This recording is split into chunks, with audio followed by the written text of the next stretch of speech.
Right, మంచిది. ఈ యొక్క సాయంకాలం బైబిల్ స్టడీకి మిమ్మల్ని ప్రేమతో ఆహ్వానిస్తూ ఉన్నాను. ఈ వారము ఆదికాండము 31వ అధ్యాయాన్ని మనము ధ్యానించబోతూ ఉన్నాం. ఇంతవరకు ఆదికాండం మొదటి అధ్యాయం మొదటి వచనం నుంచి వచనం వెంబడి వచనాన్ని ధ్యానిస్తూ ఎంతో కాలముగా ఇక సుదీర్ఘమైన ప్రయాణము చేస్తూ 30 అధ్యాయాల్ని ముగించడానికి ప్రభు కృప చూపించి ఉన్నాడు. ఈ 30 అధ్యాయంలో ఎన్నో విలువైన సత్యాలు, ఈ 30 అధ్యాయంలో ఎన్నో లోతైనటువంటి మర్మాలను, మన జీవితానికి సరిపడేటువంటి అనేక వాస్తవాలను అనేక విషయాలు ప్రభు నేర్పించి ఉన్నాడు. మరి గత వారము 30వ అధ్యాయములో మనము యాకోబు ఒక జీవితాన్ని మనం బాగా పరిశీలన చేశాం. యాకోబు మరి తన మామతో మాట్లాడుతూ ఇంకా తన స్వదేశానికి వెళ్ళాలి అటువంటి విన్నపాన్ని వాళ్ళ మామ ముందు ఉంచినప్పుడు వాళ్ళ మామ చెప్పాడు కదా, మరి ఏమని, ఇదిగో ఈ పని చేద్దాం, నా మందలన్నీ నువ్వు మేపుతున్నావు కదా, అయితే పలానటువంటి ఒక మేకలు పలానటువంటి ఒక పశువులు జన్మిస్తే లేదా గొర్రెలు జన్మిస్తే ఇవి నావని, పలానా రకాల గొర్రెలు జన్మిస్తే లేదా మేకలు జన్మిస్తే అవి నీవు అటువంటి ఒక డీల్ని కుదుర్చుకోవడం జరిగింది. అయితే యాకోబు మరి దేవుని జ్ఞానమును బట్టి, దేవుని నడిపింపును బట్టి మరి చూడగా ఒక అడుగు వేయగా మరి లాబాను ఒక మంద కంటే యాకోబు మంద గొప్పగా దీవించబడి ఉంది. యాకోబు ఒక మంద ఎక్కువగా విస్తరించబడి ఉంది. దేవుడట లాబాను ఒక మందలన్నీ కూడా తీసి యాకోబుకే ఇచ్చాడంట. అంతగా దేవుడు యాకోబుని ఆస్వాదించాడు. కాబట్టి 30వ అధ్యాయం చివరిలోకి వచ్చే పాటికే మనం ఏం తెలుసుకుందాము, మరి లాబాను కంటే యాకోబు గొప్పగా దీవించబడ్డాడు. హల్లెలూయా. లాబాను కంటే యాకోబు గొప్పగా దీవించబడ్డాడు. దేవుడిరా, బహుశా ఇంతవరకు నువ్వు దాస్యంలో ఉన్నావేమో, లేనివాడుగా ఉన్నావేమో, ఎంత ప్రయాసపడినా, ఎంతగా నువ్వు కష్టపడుతూ ఉన్నా అదే స్థితిలో మిగిలిపోతున్నావేమో. యాకోబు వలె ఎన్నో ఏళ్ళు కష్టపడుతున్నా ఒక్క అడుగు కూడా ముందుకు వెళ్ళలేకపోతున్నావేమో. ఇక్కడ నీకు ఒక విషయం తెలుసుకోవాలి, ఏంటంటే యాకోబుకి దేవుని యొక్క రెవల్యూషన్ వచ్చింది. దేవుని యొక్క జ్ఞానము చొప్పున అడుగు వేసినప్పుడు యాకోబు ఒక దిశ పూర్తిగా మార్చివేయబడి ఉంది. యాకోబు ఒక పాట మనకి ఏం నేర్పిస్తుందంటే, దేవుని పక్కన పెట్టి 30 ఏళ్ళు కాదు కదా 60 ఏళ్ళు పని చేసినా మనం ఏమి కూడా సంపాదించుకోలేం. యాకోబు ఏనాడు లాబాను వద్దకు వచ్చి, ఇంతకాలం నీ కొలువు చేశా, నాకంటూ ఏమి సంపాదించలేకపోయాను. ఎందుకంటే లాబాను సాతానికి పోలిక అనమాట. సాతాను కూడా మన యొక్క సంపాదనను లేకపోతే మన ఆదాయాన్ని ఏదో ఒక రూపంలో అకౌంట్ జిమ్మికులు చేసో ఏదో రూపంలో మన యొక్క ఆదాయం అంతా కూడా హరించి వేస్తూ ఉంటాడు. ఈ దేవుడు మన జీవితంలో ఇన్వాల్వ్ కాకపోతే, మనం దేవుని యొక్క మీద ఆధారపడకపోతే, దేవుని యొక్క రెవల్యూషన్ రాకపోతే ఎక్కడ వేసినటువంటి గొంగలి అక్కడే ఉన్నట్టుగా మన లైఫ్ కూడా సాగిపోతుంటుంది. కాబట్టి నీ బ్యాటిల్స్లో, నీ పోరాటములో, నీకున్న ఇబ్బందుల మధ్య నువ్వేం అడగాలి దేవుణ్ణి, దేవా ఈ ఒక మ్యాటర్లో నేను ఎంతో ప్రయత్నం చేశాను కానీ నా వల్ల కావట్లే, అయితే ఏమి చేస్తే నేను దీనిలోంచి బయటకు వస్తాను, ఏమి చేస్తే నేను దీవించబడతాను, ఏమి చేస్తే నేను వర్ధిల్లుతాను, ఏమి చేస్తే నేను పక్కన వాళ్ళకంటే గొప్పగా ఆశ్రయించబడతాను అని దేవుణ్ణి అడిగితే, దేవుడు తప్పకుండా దేవుడు నీకు రెవల్యూషన్ ఇస్తాడు, దేవుడు జ్ఞానాన్ని ఇస్తాడు, దేవునికి ఆలోచన ఇస్తాడు, దేవుడు అనేక విషయాలు నీకు నేర్పిస్తాడు. ఆ ప్రకారం నువ్వు అడుగు వేసావా, ఆ స్థితిలోంచి అద్భుతంగా నువ్వు బయటికి రాగలుగుతావు. హల్లెలూయా. దేవుడు యెహోషువ చెప్పాడు, చూడుము యెరికోను తన రాజు నీకు అప్పగించి ఉన్నాను అని చెప్పాడు. సరే అని యెహోషువ సైన్యంతో ఉత్సాహంగా బయలుదేరాడు. తీరా యెరికో చేరుకున్న తర్వాత వాళ్ళకి ఎదురుసం కనపడతా ఉంది, ఒక గొప్ప ప్రాకారమైనటువంటి పట్టణం కనపడతా ఉంది. యెరికో ప్రాకారముల పట్టణము అని రాయబడి ఉంది. ఆ గోడలు ఎంత బలిష్టమైనవంటే మానవుడు ఎక్కి ఆ పక్కకి దూకలేడు, అంత బలమైనటువంటి ఒక కోట గోడలు. అయితే యెహోషువ ముందర యెరికో గోడలు కనపడతా ఉన్నాయి. దేవునికి వాగ్దానం ఉంది, అయితే ముందుకు వెళ్ళలేకపోతున్నాడు. ముందర ప్రాబ్లం ఉంది, తనతో ప్రామిస్ ఉంది, ముందర ప్రాబ్లం ఉంది. ప్రామిస్ ఉంది, నీకు అప్పగించాను అని అంటుంది, ముందర ప్రాబ్లం ఏమో నువ్వు ముందుకు వెళ్ళలేవంటుంది. దేవుని వాగ్దానము నీకు అప్పగించేశాను అంటా ఉంది, ముందర చూస్తే ఒక అడుగు కూడా ముందుకు అడుగు వేయలేనటువంటి పరిస్థితి. So promise and there is a problem, there is a promise and there is a problem. ఈరోజు మన జీవితంలో కూడా అలాగే ఉంది. వాగ్దానం ఉంది, సమస్య కూడా మన కళ్ళ ముందు నిలబడతా ఉంది. దేవా నీ వాగ్దానం సత్యమా, నీ యొక్క మరి సమస్య సత్యమా, వాగ్దానము నిజమా, లేకపోతే సమస్య జయించలేము అటువంటి ఈ యొక్క మాట సత్యమా? అండ్ విశ్వాసి రెండింటి మధ్య కూడా ఇరుకుబడి ఉన్నాడు. అయితే యెహోషువ చేసేటువంటి ఒక పని ఏంటంటే ఏం చేయాలో అర్థం కాక వాగ్దానం అయితే దేవుడు ఇచ్చాడు కదా, అడుగైతే ముందుకెళ్ళలేకపోతున్నాం. సరే నేను దేవుని అడుగుతాను అని పాలెం నుంచి బయటకు వచ్చాడంట.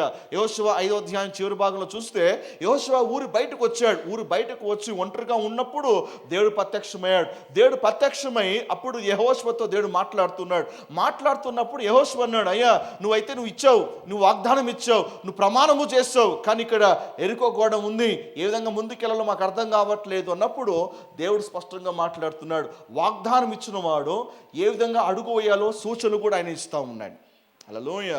ఇదిగో నువ్వు పలానా రీతిగా నిలబడాలి, ముందర వీలు ఉండాలి, వారి వెనకాల వీలు ఉండాలి, వాళ్ళ వెనకాల వీలు ఉండాలి, ఇదిగో మరి రోజుకి ఇన్నిసార్లు తిరగాలి, ఈ రీతిగా తిరగాలి, చివరి రోజున ఇన్నిసార్లు తిరగాలి అని దేవుడు బ్లూ ప్రింట్ ఇస్తూ ఉన్నాడు. స్టెప్ బై స్టెప్ ఇన్స్ట్రక్షన్ కూడా దేవుడు స్పష్టముగా యెహోషువకి ఇచ్చాడు.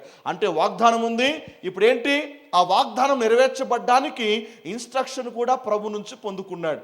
సో ప్రామిస్ అండ్ ఇన్స్ట్రక్షన్ ఎప్పుడైతే ఈ రెండు కూడా యెహోషువ తీసి అడుగు వేసాడో ఎరికో గోడ పూర్తిగా వీళ్ళ హస్తగతం అయిపోయింది.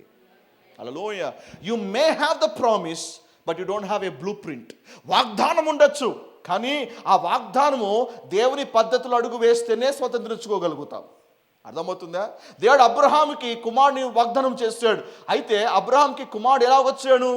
దేవుని మెథడ్లో వెళ్తేనే కుమారుడు జన్మించాడు. కానీ ఈ లోపల అబ్రహాం ఏం చేస్తాడు? దేవుని ప్రామిస్ తీసుకున్నాడు, అయితే మ్యాటర్ ద ఓన్ హ్యాండ్లోకి తీసుకొని తప్పైన అడుగు వేశాడు, అందుకే భారీ మూల్యం చెల్లించుకున్నాడు. సో విజన్ మాత్రమే కాదు, దేవుని యొక్క ప్రామిస్ మాత్రమే కాదు, ఏమి చేయాలో దేవుని అడగాలి. దేవా ఇచ్చావు, అయితే నా భాగంగా నేను ఏం చేయాలి? ప్రామిస్ తీసుకున్నాక బైబిల్లో పెట్టేసుకొని అబ్బా నా దేవుడు గొప్ప వాగ్దానం ఇచ్చాడు సంగలు గుద్దుకోవడం కాదు. దేవుడు ఏదో ఒక వాగ్దానం ఇచ్చాక అండర్లైన్ చేసుకొని దేవా ఎప్పుడు చేస్తావా అని అడగడం మాత్రమే కాదు. దేవా ఈ వాగ్దానం ఇచ్చావు, నీ భాగంగా, మరి నా భాగంగా నేనేమి చేయాలి? మార్పు రావాలంటే నేనేం చేయాలి? ఇంట్లో మార్పు రావాలంటే ఏం చేయాలి? భర్తలో మార్పు రావాలంటే ఏం చేయాలి? భార్యలో, పిల్లల్లో, లేకపోతే సంతానంలో, కుటుంబంలో, వ్యాపారంలో మార్పులు రావాలంటే నా పాత్రగా నేనేం చేయాలి? ఇది కూడా నువ్వు అడగాలి. దేవుడు స్పష్టముగా ఆయన మెథడ్ చెప్తాడు. ఆయన మెథడాలజీలోకి వెళ్ళి అడుగు వేస్తావా, అద్భుతముగా దేవుడు నీ జీవితంలో గొప్ప మార్పును తీసుకొచ్చేవాడుగా ఉన్నాడు. హల్లెలూయా. సో యాకోబు వలె దేవుని పక్కన పెట్టి నీ యొక్క సొంత ఆలోచనలు బుర్రను నువ్వు పెట్టవద్దు. ఆ యాకోబు వలె నీ యొక్క ఎఫర్ట్స్ అంతా కూడా పెట్టి సమయం వృధా చేయకు. మరి ఇదే యాకోబు ముందుగానే దేని ఆధారపడి ఉంటే కథ మరలా ఉండదేమో. కానీ రాత్రి యాకోబుకి దేవుడు కలలో మాట్లాడడము, కళ ద్వారా మాట్లాడడము, అప్పుడు యాకోబు దేవుడు చెప్పిన ప్రకారంగా చేయడము ద్వారానే అనూహ్యముగా దాంట్లోంచి బయటకు వచ్చేసాడు. 30వ అధ్యాయం చివరికి వస్తే లాబాను కంటే యాకోబు దీవించబడ్డాడు. మునుపటి యాకోబు జీవితంకి 30వ అధ్యాయం చివరిలో యాకోబు జీవితానికి ఎంత వ్యత్యాసం ఉందో చూస్తూ ఉన్నారా? ప్రతి విశ్వాసి కూడా 30వ అధ్యాయం చివరిలో ఉన్నటువంటి యాకోబు వలె మార్చబడాలని దేవుడు కోరుతూ ఉన్నాడు. మనమందరూ కూడా తలగా ఉండాలని దేవుడు కోరుతూ ఉన్నాడు. లాభాను అంటే ఈ లోకస్తుడికి సమానం, లాభాను సాతానికి సమానం, లాభాను శరీర సంబంధికి పోలికగా ఉన్నాడు. దేవునికి బిడ్డలు వాళ్ళ కింద కాదు, వాళ్ళకంటే పైన ఉండాలని దేవుడు కోరుతూ ఉన్నాడు. లోకస్తుల కంటే, నీ పొరుగువారి కంటే, నీ బంధువుల కంటే, నీ స్నేహితుల కంటే, దేవుడు ఎరగని వారందరికంటే నువ్వు పైన ఉండాలి అనేది దేవుని సంకల్పమై ఉన్నది. ప్రభు చెప్పినాడు కదా, నువ్వు తలగానే ఉందువు కానీ తోకగా ఉండవు. అందుకే ఎక్కడ ఉద్యోగంలో వ్యాపారంలో వర్డ్ అనలైన్ చేసి, దేవా నేను పని చేసే చోట నువ్వు తలగా పెడతావన్నావు కాబట్టి ప్రభువా తలగా ఉండాలంటే నేనేం చేయాలయ్యా? నీ వాగ్దానం ఉంది, అయితే నా పాత్రగా నేనేం చేయాలి? నీ ఆర్గనైజేషన్లో, నీ కంపెనీలో, నీ డిపార్ట్మెంట్లో, నీ బిజినెస్లో దేవుని యొక్క సంకల్పం తెలుసా? అందరికంటే పైన ఉండాలి నీవు. Hallelujah. That's God's ultimate plan in your life. Don't settle for little. ఏదో నెల జీతంకి ఆధారపడబాకండి, ఆ నెల జీతంతో సర్దుకోకండి. నీ ఇమాజినేషనే నేను బంధించేస్తూ ఉంది, నీ సంకుచితమైనటువంటి ఆలోచనే నేను కంట్రోల్ చేస్తూ ఉంది. ఇది జాలే, ఈ శాలరీ నెల జీతం పడిందా, ఓకే దట్స్ ఎనఫ్. లేకపోతే ఇంత ఇన్కమ్ వచ్చిందా, ఇంత కమిషన్ వచ్చిందా, ఇంకా జాలే, okay I'm very happy. No, you are settling for little. నీవు అల్పమైన దానికి నువ్వు సెటిల్ కావు. దేవుడు దానికంటే బియాండ్గా దేవుడిని దీవించడానికి ఇష్టపడతా ఉన్నాడు. దేవుడు యాకోబు దీవించి ఉంటే యాకోబు ఎన్ని గొర్రెలు కావాలో అన్నీ దీవించి ఉండేవాడు, సర్దుకోమని చెప్పి ఉండేవాడు. కానీ లాభాని కంటే గొప్పగా దీవించేవాడు కాదు కదా. అందుకే మనందరి లైఫ్లో ఏంటంటే పెద్ద దర్శనాన్ని కలిగి ఉండగలగాలి. పెద్ద ఆలోచన. ఈ లాభాన్ని ఒక సంస్థతో కూడా మనం పోల్చవచ్చు, ఈ లాభాన్ని ఒక ఆర్గనైజేషన్తో పోల్చవచ్చు. ఈ యొక్క లాభాన్ని ఏమంటే లౌకికమైనటువంటి వ్యవస్థలో ఎవరి కింద పనిచేస్తున్నామో ఒక వ్యవస్థ కావచ్చు. దేవుని అల్టిమేట్ ప్లాన్ ఏంటో తెలుసా? దేవుడు అందులో నేను తలగా నియమించడానికి ఇష్టపడతా ఉన్నాడు. కాబట్టి నీకున్నది కొంచెమైనా, నీ వనరులు కొంచెమైనా, నీ వనరుల కంటే, నీకున్నదానికంటే నీ దర్శనము పెద్దదిగా ఉండాలి. హల్లెలూయా. అర్థమవుతుందా? పెన్నం కొద్ది దోశ అంటారు కదా, ఏం చెప్పండి? పెన్నం కొద్ది పిండి కొద్ది దోశనా? పెన్నం కొద్ది కూడా దోశ వేస్తాం. పెన్నం కాడిని దోశ వేస్తావా? ఏమన్నా పెన్నం బయట వేస్తావా? దోశ గాలిలోకి వేస్తావా? పెన్నం ఎంత ఉంటే దోశ కూడా అంతే వేస్తావు. కాబట్టి ఎక్కువ వెళ్ళినా కూడా వేయలేవు. ఒకవేళ పెద్ద దోశ వేయాలంటే ఏం చేయాలి?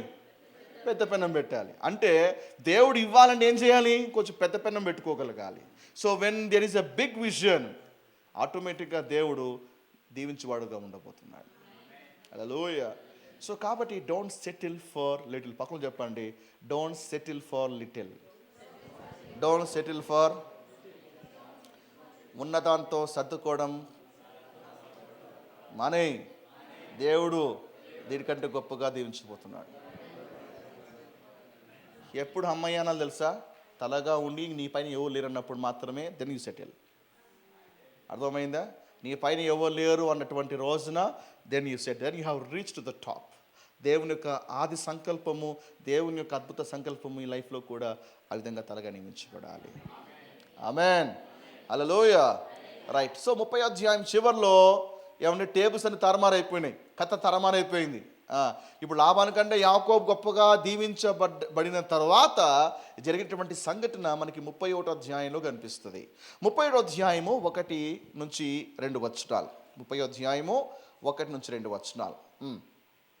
లాబాను కుమారులు మన తండ్రికి కలిగినది యావత్తును యాకోబు తీసుకొని మన తండ్రికి కలిగిన దానివల్ల ఈ యావదాస్తి సంపాదించునని చెప్పుకున్న మాటలు యాకోబు వినెను.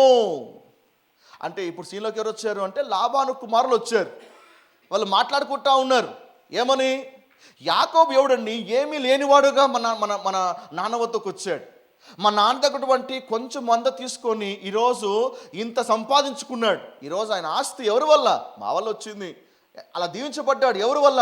మా వల్లనే. ఏమీ లేనివాడికి వచ్చిన వాడు ఈరోజు అంత ఆస్తి సంపాదించాడు. అంత మాత్రమే కాదు, వచ్చినటువంటి ఆస్తి కూడా మా నాన్న దగ్గర దోచుకున్నాడండి. కాబట్టి యావత్తును యాకోబు తీసుకొని, తండ్రికి కలిగినది యావత్తును యాకోబుకు తీసుకొని. ఏమండి, తండ్రి కలిగినది యాకోబు తీసుకున్నాడా? యాకోబు కలిగినంతా కూడా లాభం తీసుకున్నాడా? అదే కదా. ఎందుకంటే ముందు యాకోబు అంటాడు, మీ నాన్న నా జీతాన్ని 10 సార్లు మార్చాడు అని. యాక్చువల్గా యాకోబుని దోచుకుంది లాభాన్ని. ఈ కుమారులు ఏమంటున్నారు? అసూయతో. ఏమంటే వాళ్ళకి వాస్తవాలు తెలుసు, వాళ్ళకి పరిస్థితులు తెలుసు. వాళ్ళ నాన్ననే స్టేట్మెంట్ ఇచ్చాడు, నువ్వు వచ్చినప్పటి నుంచే నేను దీవించబడ్డానని, నీ వల్లే ఆశించబడ్డానని. శకునం వేసి కూడా చూశాను, దేవుడికి తోడే ఉండటం వల్లనే ఈ మందలు ఏమని పశువులు దీవించబడ్డాయి ఉన్నాయని. లాభాన్ని స్వయంగా ఒప్పుకున్నాడు. లాభానికి తెలుసు, వాళ్ళ పిల్లలకు తెలుసు. అయినా కూడా ఏమంటాడు? మా వల్ల దీవించబడ్డాడండి, మమ్మల్ని దోచుకున్నాడండి. ఈ మాటలు ఏంటో తెలుసా? లాబాను కుమారులు అసూయ కలిగి ఉన్నారు అనే విషయాన్ని స్పష్టంగా ఇక్కడ మనం చూడగలుగుతాం. Out of jealous. So jealous ఉన్నవాడు ఏంటంటే లాభ నష్టాలు లేకపోతే పరిస్థితులు ఏమాత్రం బేరుజు వేయక మొండిగా ఒక నింద వేస్తాడు. మా వల్ల దీవించబడ్డాడు, మమ్మల్ని దోచుకున్నాడండి, మమ్మల్ని అంతా లూటీ చేశాడండి, అన్యాయము చేశాడండి, నమ్మకంగా గొర్రెలన్నీ అప్పగిచ్చేస్తే ఆ అకౌంట్లన్నీ మార్చేసి ఆ తర్వాత పైకి వచ్చేయండి. Because out of jealous. ఎవరన్నా అడిగితే, ఏమయ్యా మీ కింద పనిచేసి యాకోబు చాలా ఆస్తి పడైపోయాడు అట్లా అంటే, మమ్మల్ని దోచుకున్నాడండి. వై? బికాస్ రైట్ స్పిరిట్ ఎప్పుడు కూడా ఒక వ్యక్తి యొక్క అభివృద్ధిని గుర్తించదు. సరైనటువంటి ఒక ఆత్మ లేకపోతే ప్రతి ఒక్క వ్యక్తిలో ఒక లోపాలు ఖచ్చితంగా వాడు కనుగొంటాడు.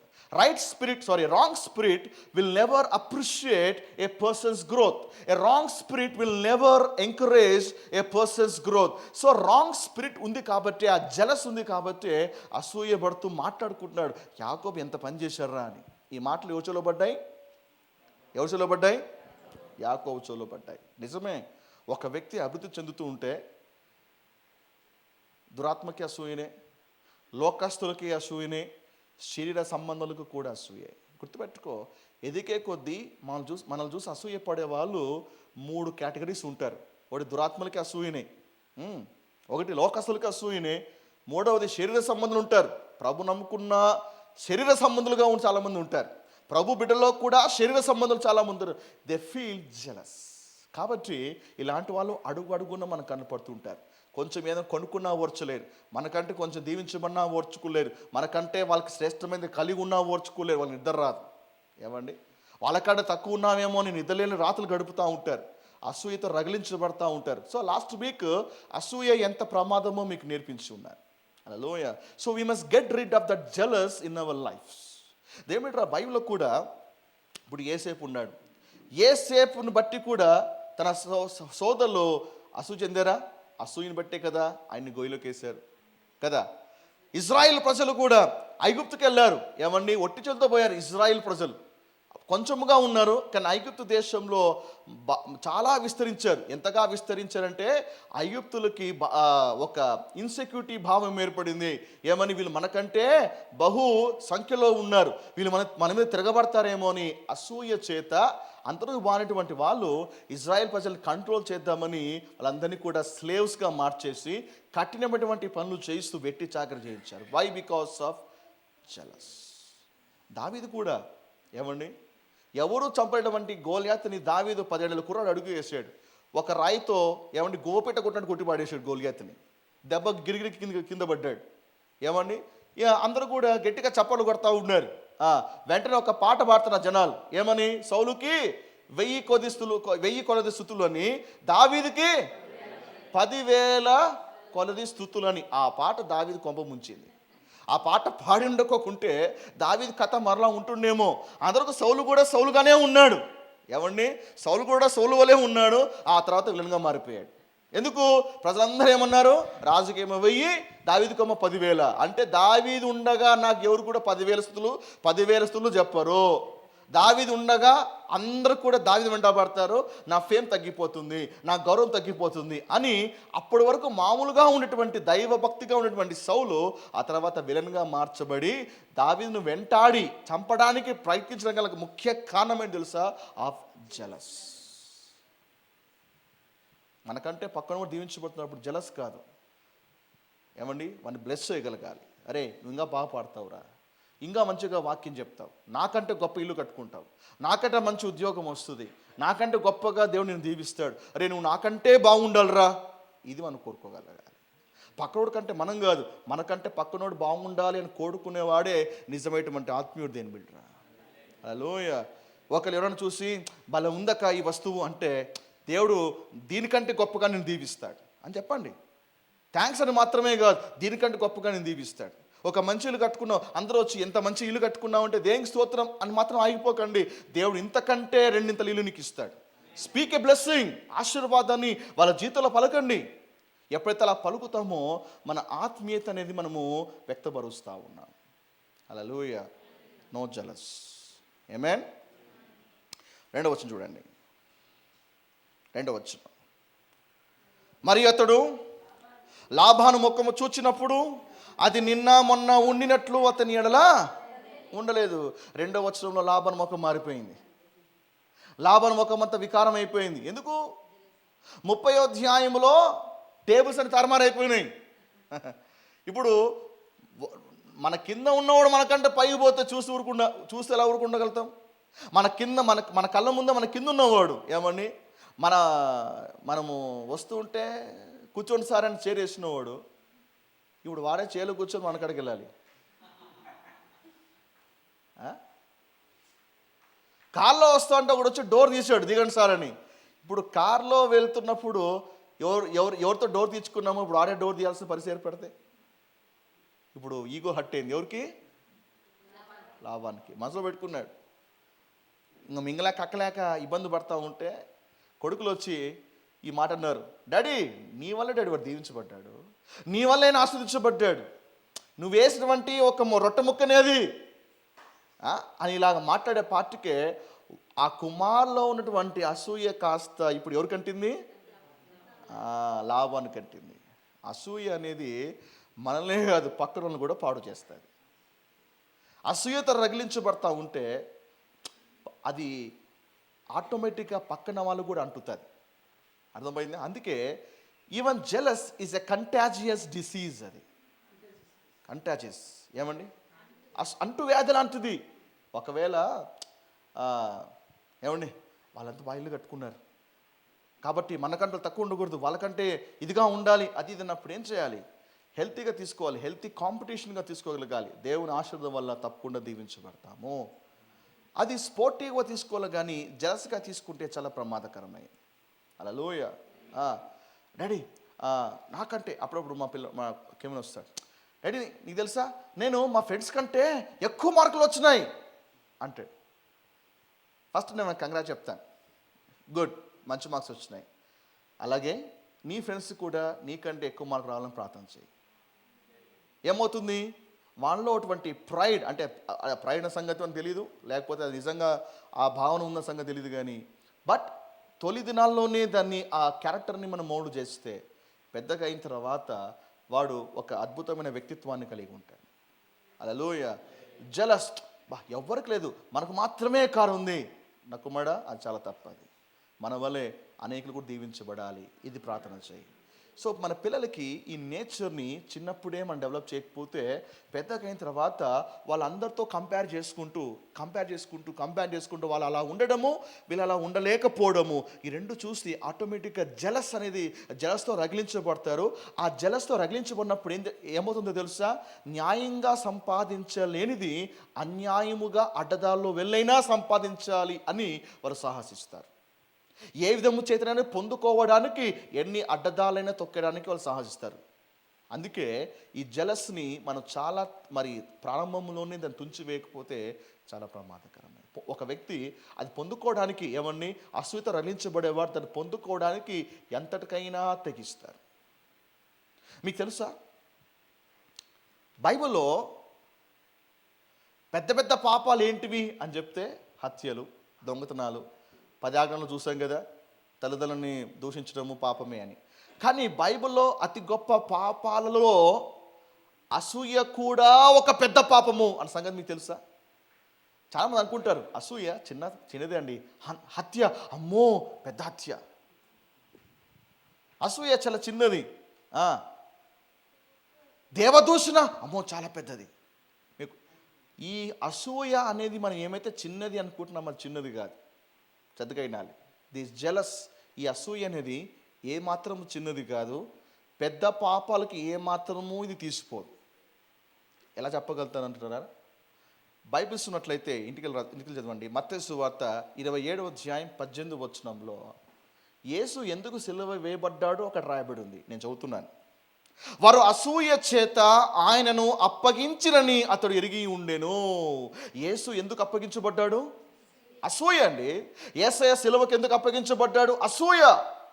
చెప్పండి, అసూయ చిన్న పాపమా పెద్ద పాపమా? యేసును సిలువకు అప్పగించింది ఏ పాపము? అసూయటువంటి పాపం. మరి యేసయ్యని అప్పగించినటువంటి ఆ పాపము చిన్న పాపమా? అది అసూయ చిన్నదా? నో, అది చాలా పెద్ద పాపం. అది యేసుని అప్పగించేసింది. వాళ్ళకి తెలుసు తప్పని. ఏమండి, ఈ అప్పగించిన వాళ్ళు మత పెద్దలు, అప్పగించిన వాళ్ళు ధర్మశాస్త్రంలో ప్రావీణ్యులు. నరహత్య చేయకూడదు అని 10 ఆజ్ఞలు లేదా? అబద్ధ సాక్ష్యము పలకూడదని 10 ఆజ్ఞలు లేదా? ఏమండి, నీ పొరుగువాని ఏది ఆశింపకూడదని 10 ఆజ్ఞలు లేదా? ఆయన ఉంటే మా ఆటలు సాగవని ఆయన పరువు ప్రఖ్యాతి వీళ్ళు లాక్కొని ట్రై చేస్తూ ఉన్నారు. ఇవన్నీ 10 ఆజ్ఞలు లేవా? అన్నీ తెలిసి కూడా, తప్పని తెలిసి కూడా అసూయతో రగిలించబడతా ఉన్నారు. అందుకే తప్పైనా కానిగాక నేను చేసేదే, అక్రమమైనా కానిగాక నేను చేసేదే, ఎవరు ఎంత ప్రతిఘటించినా కూడా సరే నేను ముందుకు వెళ్ళేదే. అందుకే మత పెద్దలన్నీ అది పాపము తప్పని తెలిసినా కూడా వాళ్ళకు కావాల్సింది పొందుకోవడానికి ఆజ్ఞను అతిక్రమిస్తున్నారు, చట్టాలను అతిక్రమిస్తున్నారు. లేని సాక్ష్యాలు పుట్టి అసూయ, వాళ్ళ అసూయతో రగిలించబడ్డారు. ఏమంటే వీళ్ళకి అసూయ పుట్టింది, మెల్లిగా జనాలకు కూడా అది అంటించేశారు. ప్రజలందరూ కూడా చివరిగా కేకలేశారు, ఏమని? ఆయన సిలువ వేయండి అంటే వాళ్ళకున్న అసూయ ఏమైంది? వీళ్ళకి ప్రజలకు వచ్చేసింది. వీళ్ళ అసూయ ప్రజలకు కూడా అంటించేశారు. చివరిగా ఆ అసూయనే యేసుని సిలువ వేసేటట్లుగా చేసింది. సో జెలస్ని డీల్ చేయకపోతే అది చాలా పెద్ద ప్రమాదమైంది. హల్లెలూయా, హల్లెలూయా. సో కాబట్టి ఈ మన లైఫ్లో ఈ అసూయ అటువంటి స్వభావాన్ని తీసివేయాలి. ఎవడైతే అసూయ కలిగి ఉంటాడో శ్రద్ధగా వాడు శరీర సంబంధి అని 1 కొరింథీ 3:3లో రాయబడి ఉంది. అసూయ కలిగిన వాడు ఆత్మ సంబంధి కాదు. అసూయతో రగిలించబడుతున్నవాడు వాడు దేవుని బిడ్డ కాదు, వాడు శరీర సంబంధి. బయలు పట్టుకొని గాక, సంఘానికి రాగాక, ఆరాధన చేయని గాక, బట్ స్టిల్ ఈ నేచర్ అనేది లోపల ఉంటే వాడు ఆత్మ సంబంధి కాదు, వాడు శరీర సంబంధి. ఆమేన్, హల్లెలూయా. ఏందక్క నీకంటే పెద్ద ఇల్లు కట్టుకున్నాడే అంటే ఏం చేయాలి? అసలు తరగిలిపోవాలా? సంతోషమే కదా నాతో నాకంటే పైకి పోతుంటే. హల్లెలూయా. నీకంటే మంచి డ్రెస్ వేసుకున్నాడు వాడు అనగానే వాడికి ఏరా వానికి డబ్బులు ఎక్కువైపోయినాయి, ఇది కాదు మాట్లాడాల్సింది. దేవుడు వాడు నాకంటే దేవుడు వాడిని ఇంకా గొప్పగా దీవించునుగాక. అర్థమవుతుందా? నీ కింద ఉన్నావు, నీకంటే పైకి వెళ్తున్నప్పుడు ఇప్పుడు వాడి కళ్ళు కనిపించట్లేదండి, ఇది అసూయ. వాడు ఇంకా గొప్పకి వెళ్ళాలి, ఇంకా గొప్ప స్థాయికి వెళ్ళాలి, ఇంకా గొప్ప స్థాయికి వెళ్ళాలి. ఇది కొరకడము ఆత్మ సంబంధి యొక్క లక్షణం. అది ఆమేన్. వాళ్ళు చెప్పండి, అసూయ ఉండకూడదు, అసూయ ఉండకూడదు. సార్ మీకేం సార్ దేవుడు చాలా మంచి చర్చ ఇచ్చాడు సార్, మీరు అదృష్టవంతులు సార్. దేవుడు నాకంటే నీకు గొప్ప సంఘాన్ని ఇచ్చునుగా. గొప్ప సంఘం నేను అసూయపడట్లేదు, నేను గర్వించట్లేదు. ఒకవేళ నేను తీసుకుంటున్నా గర్వం మొదలవుతుంది. దేవుడు నాకంటే గొప్పగా పరిచయం నీకు అనుగ్రహించును కాక, దేవుడు నాకంటే గొప్ప సంఘాన్ని దేవునికి ఇచ్చును కా. So when I say this word, లోపల నేచర్ ఒకవేళ ఏమైనా వస్తున్నా కూడా మొదల్లో నేను కట్ చేసేస్తున్నాను. ఆమేన్, హల్లెలూయా, ప్రైజ్ ది లార్డ్. ఈ యాకోబు ఈ మాటలు వినిన తర్వాత ఆయనకి బాధేస్తుంది. బాధేసి 3వ వచనంలో చూడండి, అప్పుడు యెహోవా నీ పితరుల దేశమునకు నీ బంధువుల యొద్దకు తిరిగి వెళ్ళుము, నేను నీకు తోడై ఉండేదనని యాకోబుతో చెప్పగా బాధపడతా ఉన్నాడు. బాధపడితే మన దేవుడు మౌనంగా ఉండే దేవుడా? మాట్లాడే దేవుడు మన దేవుడు. కాస్త ఫీల్ అయితే చాలు, టపీమని దేవుడు మన పక్కకు వచ్చి ఎరా బిడ్డ ఎందుకు ఏడుస్తా ఉన్నావు, ఎందుకు బాధపడతా ఉన్నావు అని వెంటనే మనతో మాట్లాడే దేవుడు మన దేవుడు. హల్లెలూయా. మనుషుల వలె బాధపడితే సావురా నీ సావు నువ్వు సావు అని వెళ్ళిపోయే దేవుడు కాదు మన దేవుడు. మన పక్కకు వచ్చి మనతో మాట్లాడే దేవుడు. యాకోబుతో కూడా దేవుడు దిగొచ్చి మాట్లాడుతూ యాకోబుతో ఒక మాట అన్నాడు. ఏమని? నీ పితరుల దేశమునకు నీ బంధువుల యొద్దకు తిరిగి వెళ్ళు అని చెప్పాడు. ఈ మాట ఇప్పుడు కాదు, దేవుడు ముందే ముందు అధ్యాయంలోనే దేవుడు చెప్పాడు. ముందు అధ్యాయం 30:25 వచనంలోనే యాకోబు మనసులో ఆలోచన పుట్టించాడు దేవుడు. అందుకే లాబాను వద్దకు వెళ్ళి నేను ఆ బంధువుల వద్దకు వెళ్తా, నా తండ్రి ఇంటికి వెళ్తాను అని లాబానుతో చెప్పాడు. అంటే దేవుడు అప్పుడే యాకోబు హృదయంలో దేవుడు ఆలోచన పెట్టాడు. తండ్రి ఇంటికి వెళ్ళాలి అటువంటి ఆలోచన దేవుడు యాకోబు హృదయంలో దేవుడు ఎప్పుడో పెట్టాడు. అయితే పెట్టిన తర్వాత మనోడు సీరియస్గా తీసుకోలే. పోయాడా? పోలే. అనవసరమైన డీల్ ఇరుక్కున్నాడు. వాళ్ళ మామ వచ్చాడు, డీల్ పెట్టాడు. ఇవి చేస్తే ఇవి నీవి, ఇవి చేస్తే నావి అని డీల్ పెడితే పోయి ఆ డీల్ ఇరుక్కున్నాడు. ఇప్పుడు ఏమైపోయింది? ఇదంతా జరిగిన తర్వాత ఏమైపోయింది? సిచ్యువేషన్స్ అద్మానంగా మార్చబడ్డాయి. ఏమండి? అనానుకూలంగా మార్చబడ్డాయి. ఏమండి? అన్కంఫర్టబుల్ సిచ్యువేషన్స్ అనేవి బయలుదేరాయి. ఎప్పుడైతే అన్కంఫర్టబుల్ సిచ్యువేషన్స్ ఏర్పడ్డాయో now he is forced to leave that place. ఆ స్థలాన్ని తప్పకుండా వదిలిపెట్టాల్సినటువంటి పరిస్థితి వచ్చేసింది. ఒక మాట చెప్పనివ్వండి, ఇక్కడ ఒక పాఠం ఉంది. దేవుడు ఒకసారి చెప్తాడు, వినలేదు అంటే సిచ్యువేషన్స్ అన్నీ ఉల్టా అయిపోతాయి. వద్దురా నాకు ఈ ప్లేసు అనేటట్లుగా నువ్వు వస్తావు, ఫైనల్గా అయితే నువ్వు నిజంగానే ఆ ప్లేస్ నుంచి బయటకు వస్తావు. అర్థమవుతుందా? దేవుడు చెప్తాడు, దేవుడు నీకు ఆలోచన ఇచ్చాడు, దేవుడు నీతో మాట్లాడాడు, లీవ్ దిస్ ప్లేస్ అని దేవుడు చెప్పాడు. యాకోబు అప్పుడే వదిలిపెట్టి ఉండింటే కథ మరలా ఉంటుండే, బట్ సంహో డీలోకి వెళ్ళిపోయాడు, అది వేరే సంగతి. ఇప్పుడు ఏంటి? బాగా బ్లెస్ అయ్యాడు, బాగా దీవించబడిన తర్వాత మనం అనుకున్నాడు కదా, ఈ తండ్రి ఇంటికి ఏం పోదాం, ఇంత ఆశ తీసుకుని ఎక్కడికి పోను, ఇంత ఐశ్వర్యం తీసుకుని ఎక్కడికి పోను, బెటర్ ఇక్కడే ఉన్నాములే అని అనుకున్నాడేమో. బహుశా మనసు మార్చుకున్నాడేమో. ఏమైపోయింది? సీన్ కాస్త ఉల్టా అయిపోయి అందరూ కూడా అలా మాట్లాడేపాటికే నాకు ఈ ప్లేస్ వద్దు, నాకు ఈ స్థలం వద్దు, కాబట్టి దేవా నీకు స్తోత్రమయ్యా, నేను బయలుదేరుతానయ్యా. దేవుడు మాట్లాడిన తర్వాత if you disobey, situations may become odd. మరి అబ్రహాము జీవితం చూద్దామా? దేవుడు అబ్రహాంతో ఏమన్నాడు? నీ తండ్రి ఇంటి బయలుదేరు అని చెప్పాడు. మనోడు బయలుదేరుతుండగా ఏమండి, లోతు కూడా వెంట పెట్టుకొని పోయాడు. అందరినీ వదిలిపెట్టమంటే దేవుడు అబ్రహాము లోతును వదిలిపెట్టాడా? వదిలిపెట్టలే, వెంట పట్టుకొని బయలుదేరాడు. వదిలేయాల్సినటువంటి ఒక సందర్భాలు, సమయం ఎంతో ఇవ్వబడినప్పటికీ కూడా లోతుని అబ్రహాం వదిలిపెట్టాడా? వదిలిపెట్టలే. లాస్ట్కి ఏమైపోయింది? 13వ అధ్యాయం, ఆదికాండం 13వ అధ్యాయంలో ఆయన గొర్రెల కాపరికి ఈయన గొర్రెల కాపరికి గొడవలు మొదలైనాయి. ఎప్పుడైతే గొడవ మొదలైందో అబ్రహాం పిలిచాడు, అరే బాయ్, నీకు నాకు నమస్కారము, నువ్వు అటుపక్క పోతే నీ ఇటుపక్క పోతా, నేను ఇటుపక్క పోతే నువ్వు అటుపక్క పో అని. ఏమైపోయింది?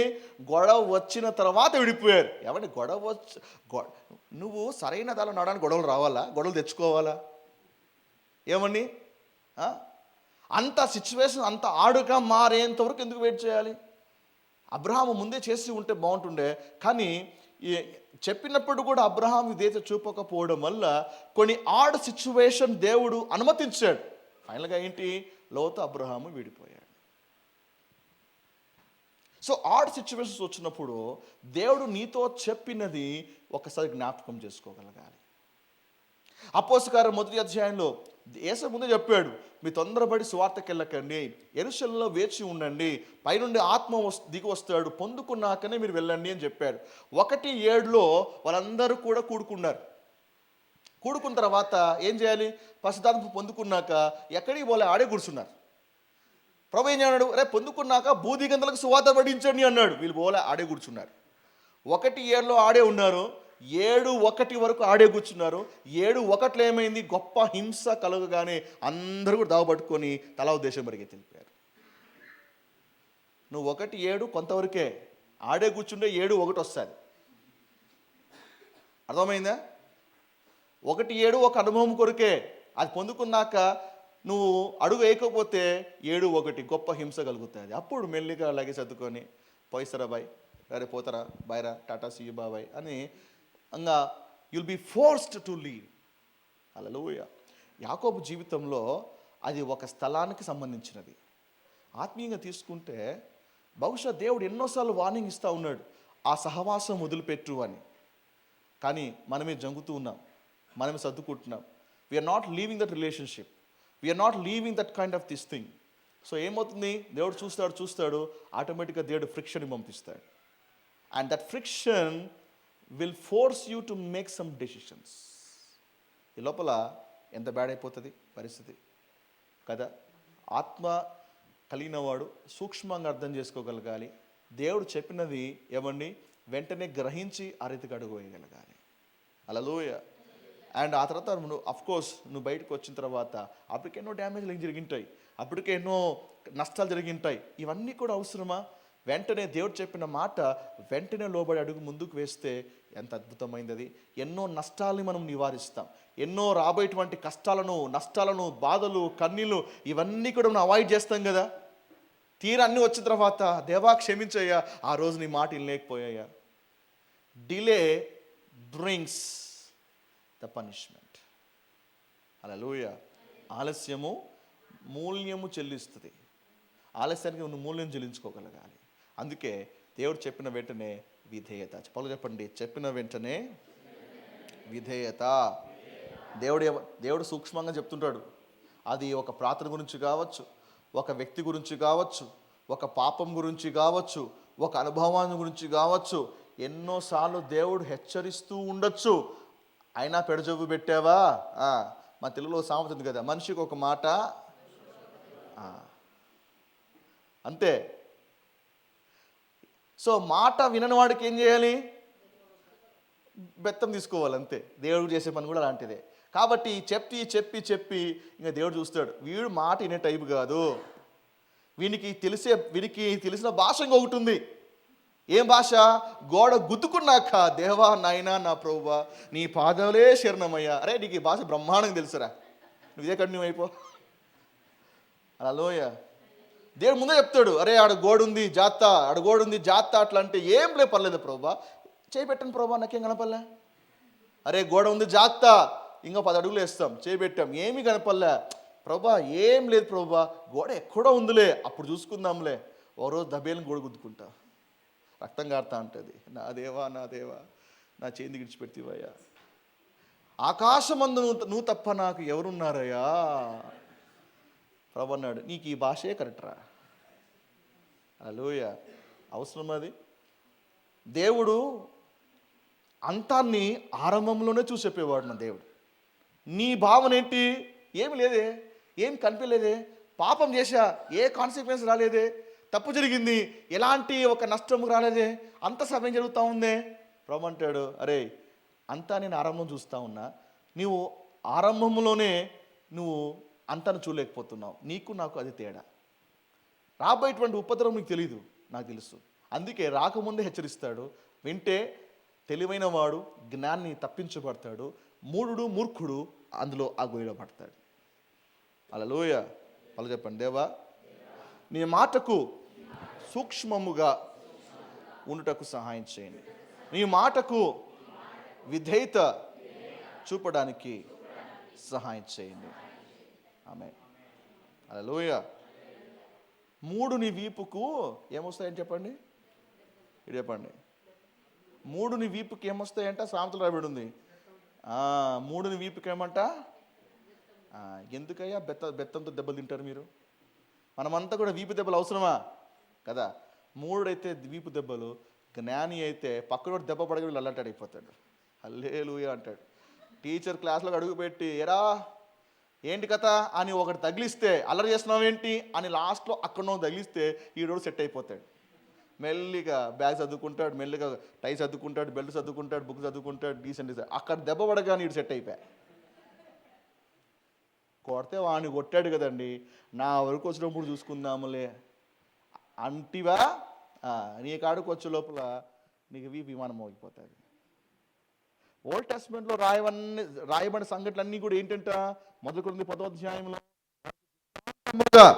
వారికి దుష్టాంతములుగా సంభవించాయి. ఓల్డ్ టెస్ట్మెంట్లో రాయబడినవన్నీ కూడా దుష్టాంతములు అంటే ఎవరికి దెబ్బపడ్డాయి. వాళ్ళు దెబ్బపడగానే ఎవరు సర్దుకోవాలా? ఓల్డ్ టెస్ట్మెంట్లో దెబ్బలు పడ్డాయి, ఎవరు సర్దుకోవాలా? మనం సర్దుకుంటున్నామా? వాళ్ళకైనా అండి, నాకు కాదు కదా. వాళ్ళు తప్పు చేశారు, వాళ్ళకి పనిష్మెంట్ వచ్చింది, నాకు కాదు కదా. వాళ్ళకి సంభవించింది కదా, నాకు కాదు కదా. అంటే ఫస్ట్ వాడికి దెబ్బ పడగా సెకండ్ సర్దుకోలేదంటే బహుశా ఏంటి, అప్పుడు టీచర్ వచ్చి, ఎరా వాడికి కొట్టిన నీకు బుద్ధి రాలేదురా, నిలబెట్టరా అని చెప్పేసి వాడికి కొట్టిన దెబ్బలు డబ్బులు పడతాయి వీనికి. అవునా కదా? వాడిని కొడుతున్నావు, సర్దుకోవట్లే. నువ్వు అల్లరి చేసి వాడిని కొడతా ఉన్నా, అయినా కూడా అల్లరి చేస్తున్నావు అంటే చెప్పండి, మనకి ఎక్కువ పనిష్మెంట్ ఉంటుందా ఉండదా? అందుకే you should be very careful. Amen. Praise the lord. Right. ఎప్పుడైతే దేవుడు మాట్లాడి ఉన్నాడో తిరిగి వెళ్ళుమనగానే, అవునయ్యా నువ్వు చెప్పిన మాట కరెక్ట్ కాబట్టి నేను బయలుదేరుతా. కాబట్టి ఈ నిర్ణయం తీసుకున్నాడు. మరి బయలుదేరాలంటే ఈజీనా? ఏం చేయాలి? ఇంట్లో హోమ్ మినిస్టర్ పర్మిషన్ తీసుకోవాలి. ఇంట్లో చెప్పుకోవాలి, సర్ది చెప్పుకోవాలి, ఇంట్లో వాళ్ళు కన్విన్స్ చేయాలి. ఉన్న మాట బయలుదేరి సరిపోతుందా? ఇప్పుడు ఇంట్లో వాళ్ళందరికీ ఆ విషయం చెప్పాలి. అప్పటికే భార్యలు ఉన్నారు, కుమారులు ఉన్నారు, కుమార్తె ఉంది, ఆస్తి కూడా ఉంది. కాబట్టి డిసిషన్ ఒకటిగా తీసుకోలేడు కదా అని 4వ వచనంలో 4-5 వచనాల్లో యాకోబు ఏం చేశాడు చూడండి. యాకోబు పొలములో తన మంద యొద్దకు రాహేలును లేయాను పిలువనంపి వారితో ఇట్లనను, నీ తండ్రి కటాక్షము నిన్న మొన్న నా మీద ఉండినట్లు ఇప్పుడు నా మీద ఉండలేదని నాకు కనబడుచున్నది. అయితే నా తండ్రి యొక్క దేవుడు నాకు తోడై ఉన్నాడు. మందలు మేపుతా ఉన్నాడు. మందలు మేపుతా ఉంటే మరి తన డియరెస్ట్ వైఫ్స్ని పిలిపించాడు. ఎక్కడ? మంద వద్ద పిలిపించాడు. అక్కడ బండ మీద కూర్చున్నారు. ఏమని పిలిపించారు? నువ్వు ఇటు కూర్చో, నువ్వు ఇటు కూర్చో, నీకు ఒక ఇంపార్టెంట్ మాట చెప్పబోతున్నా అని. ఆ మంద అక్కడ మందలో గొర్రెలన్నీ కూడా మంద మేత మేస్తూ ఉంటే కూర్చొని ఫ్యామిలీ మీటింగ్ జరుగుతూ ఉంది. వీళ్ళ భార్యలకు అర్థం కావట్లే, యాకోబు ఎప్పుడు లేనిది పొలంలో పిలిపించాడు ఏంటి? సరే కూర్చొని విందామే అని కూర్చొని, ఏంటండి ఏం జరిగింది అంటే, ఇదిగో మీ నాన్నతో నేను టూల్ పెట్టా, మీ నాన్న నాకు నచ్చలే, మీ నాన్న నన్ను మోసం చేశాడు. ఇప్పుడు ఒకప్పుడు మీ నాన్న నా మీద కటాక్షం చూపాడు, నేనంటే ఎంత ఇష్టం మీ నాన్నకి, నీ వల్లనే దీవించబడ్డాను, నీ వల్లే ఇలాగా ఇంత ఆస్తి పెరిగింది అని ఎంతో మంచి మాటలు పలికాడు. ఒకప్పుడు బాగానే ఉండేవాడు, నాకు ఆస్తి రానంత వరకు లేదా నేను దీవించబడేంత వరకు నాకు ఫేవర్గానే ఉన్నాడు. కానీ ఎప్పుడైతే నేను ఆయనకాడి గొప్పగా దీవించబడ్డానో ఇప్పుడు మునుపు నా మీద ఉండే కటాక్షం ఇప్పుడు మీ నాన్నకి కనిపించట్లే. నన్ను చీపురు పుల్లతో సమానంగా చూస్తూ ఉన్నాడు. నాకు నేను ఉండను కాబట్టి నేను బయలుదేరి వెళ్ళిపోవాల్సిందే అని చెప్తా ఉన్నాడు. దేని బిడ్డరా శ్రద్ధగా మాట్లాడాలి. ఏమన్నా మాట్లాడుతున్నాడు, నా మీద ఉన్న అయితే నా తండ్రి యొక్క దేవుడు నాకు తోడే ఉన్నాడు. మీ నాన్న ఎంతో కుతంత్రాలు పండుతున్నాడు, ఎన్నో ప్లాన్స్ స్కీమ్స్ నాకు వ్యతిరేకంగా వేసాడు. మీకు తెలుసు ఆ సంగతి. నేను వచ్చినప్పటి నుంచి ఈ రోజు వరకు మీ నాన్న నా పట్ల ఎలాగా వ్యవహరించాడో మీకు సంగతి బాగా తెలుసు. అయితే ఒకటి, దేవుడు నాకు తోడే ఉన్నాడు. హల్లెలూయా. దేవుడు నాకు, what a powerful statement it is. ఏమండి, దేవుడు మన తోడుగా ఉంటే లాభాలు లాంటి వాళ్ళు ఎన్ని కుతంత్రాలు వేసినా కూడా ఉపయోగం లేదు.